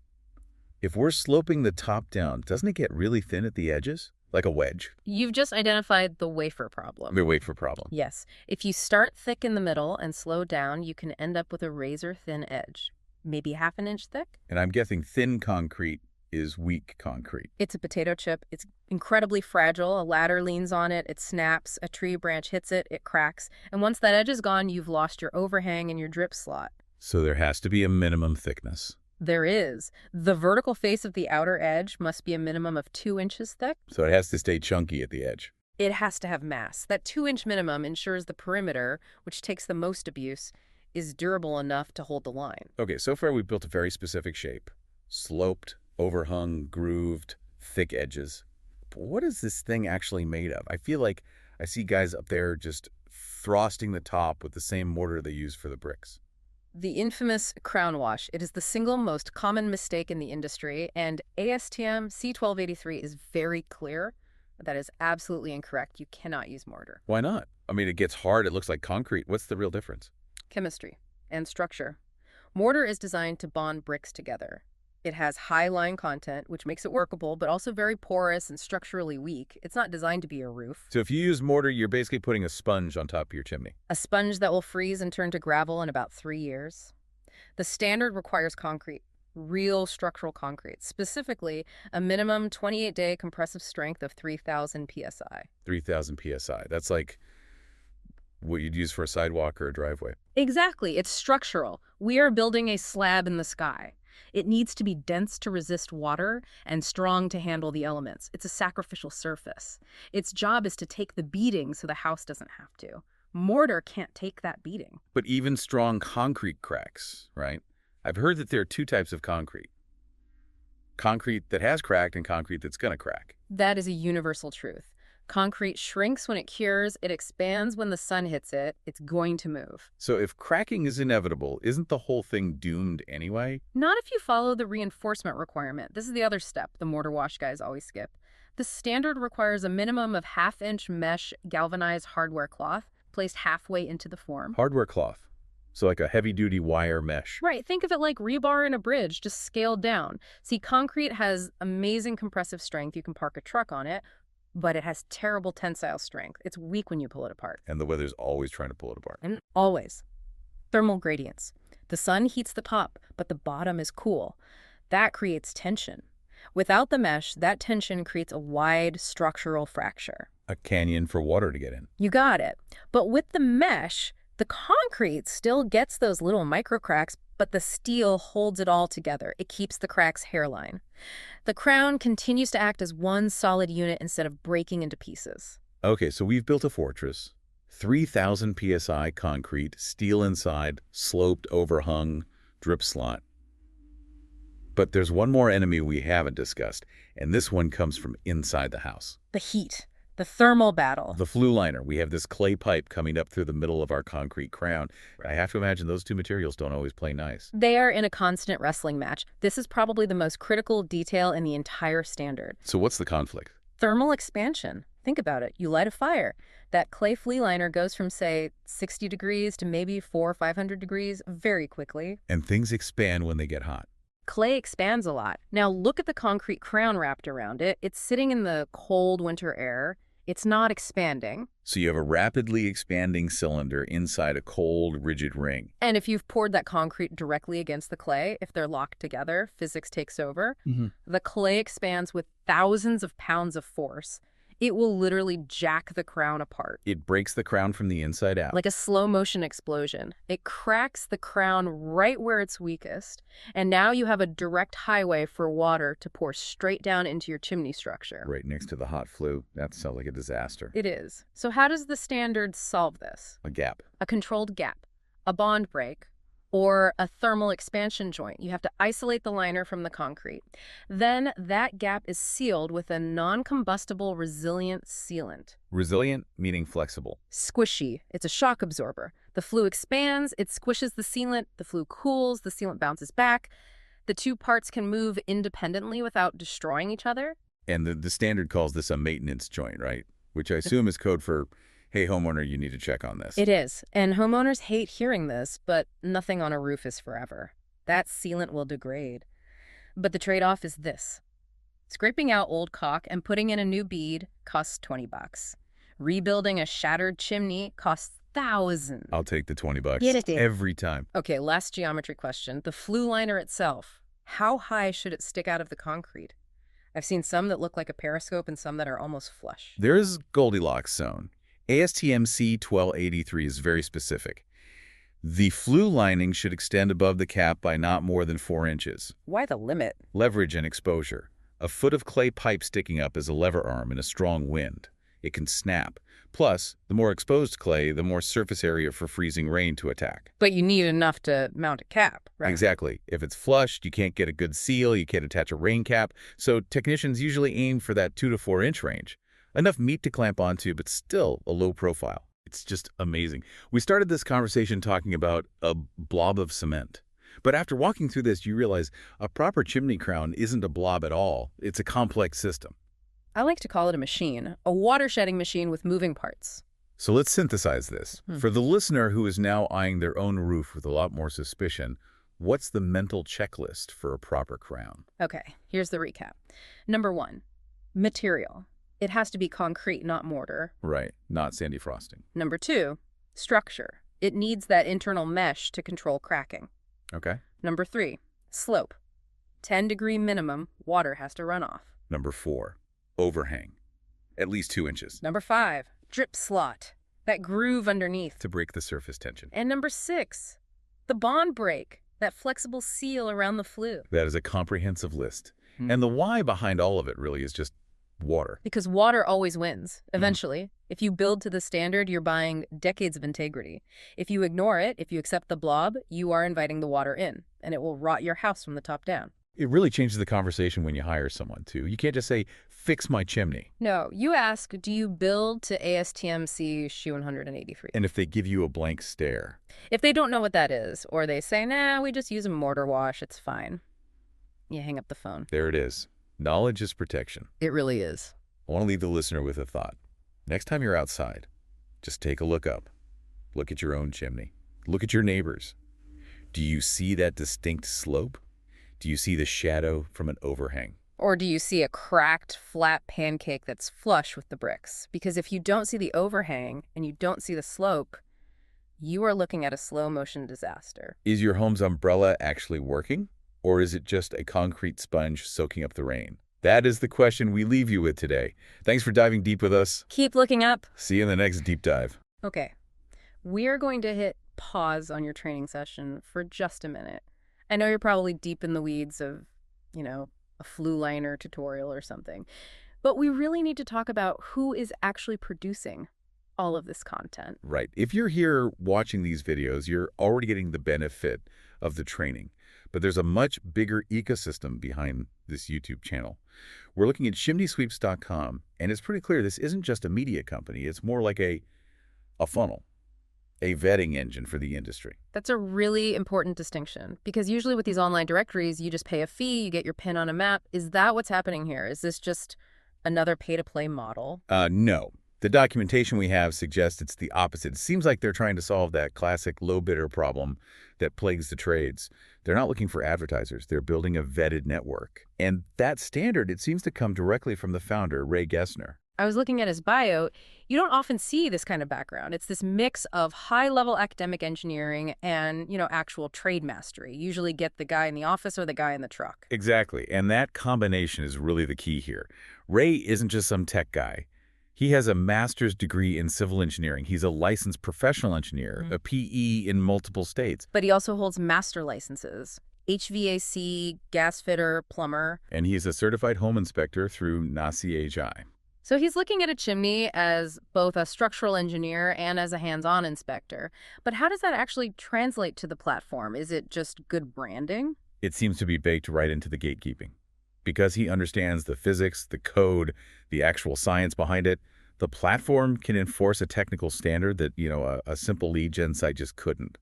Which brings us to their whole gold standard vetting process. Okay, right. So for the professionals listening right now, the ones who are already doing great work, how does the platform actually verify that? How do they filter out the noise? Well, it starts with the basics, the non-negotiables.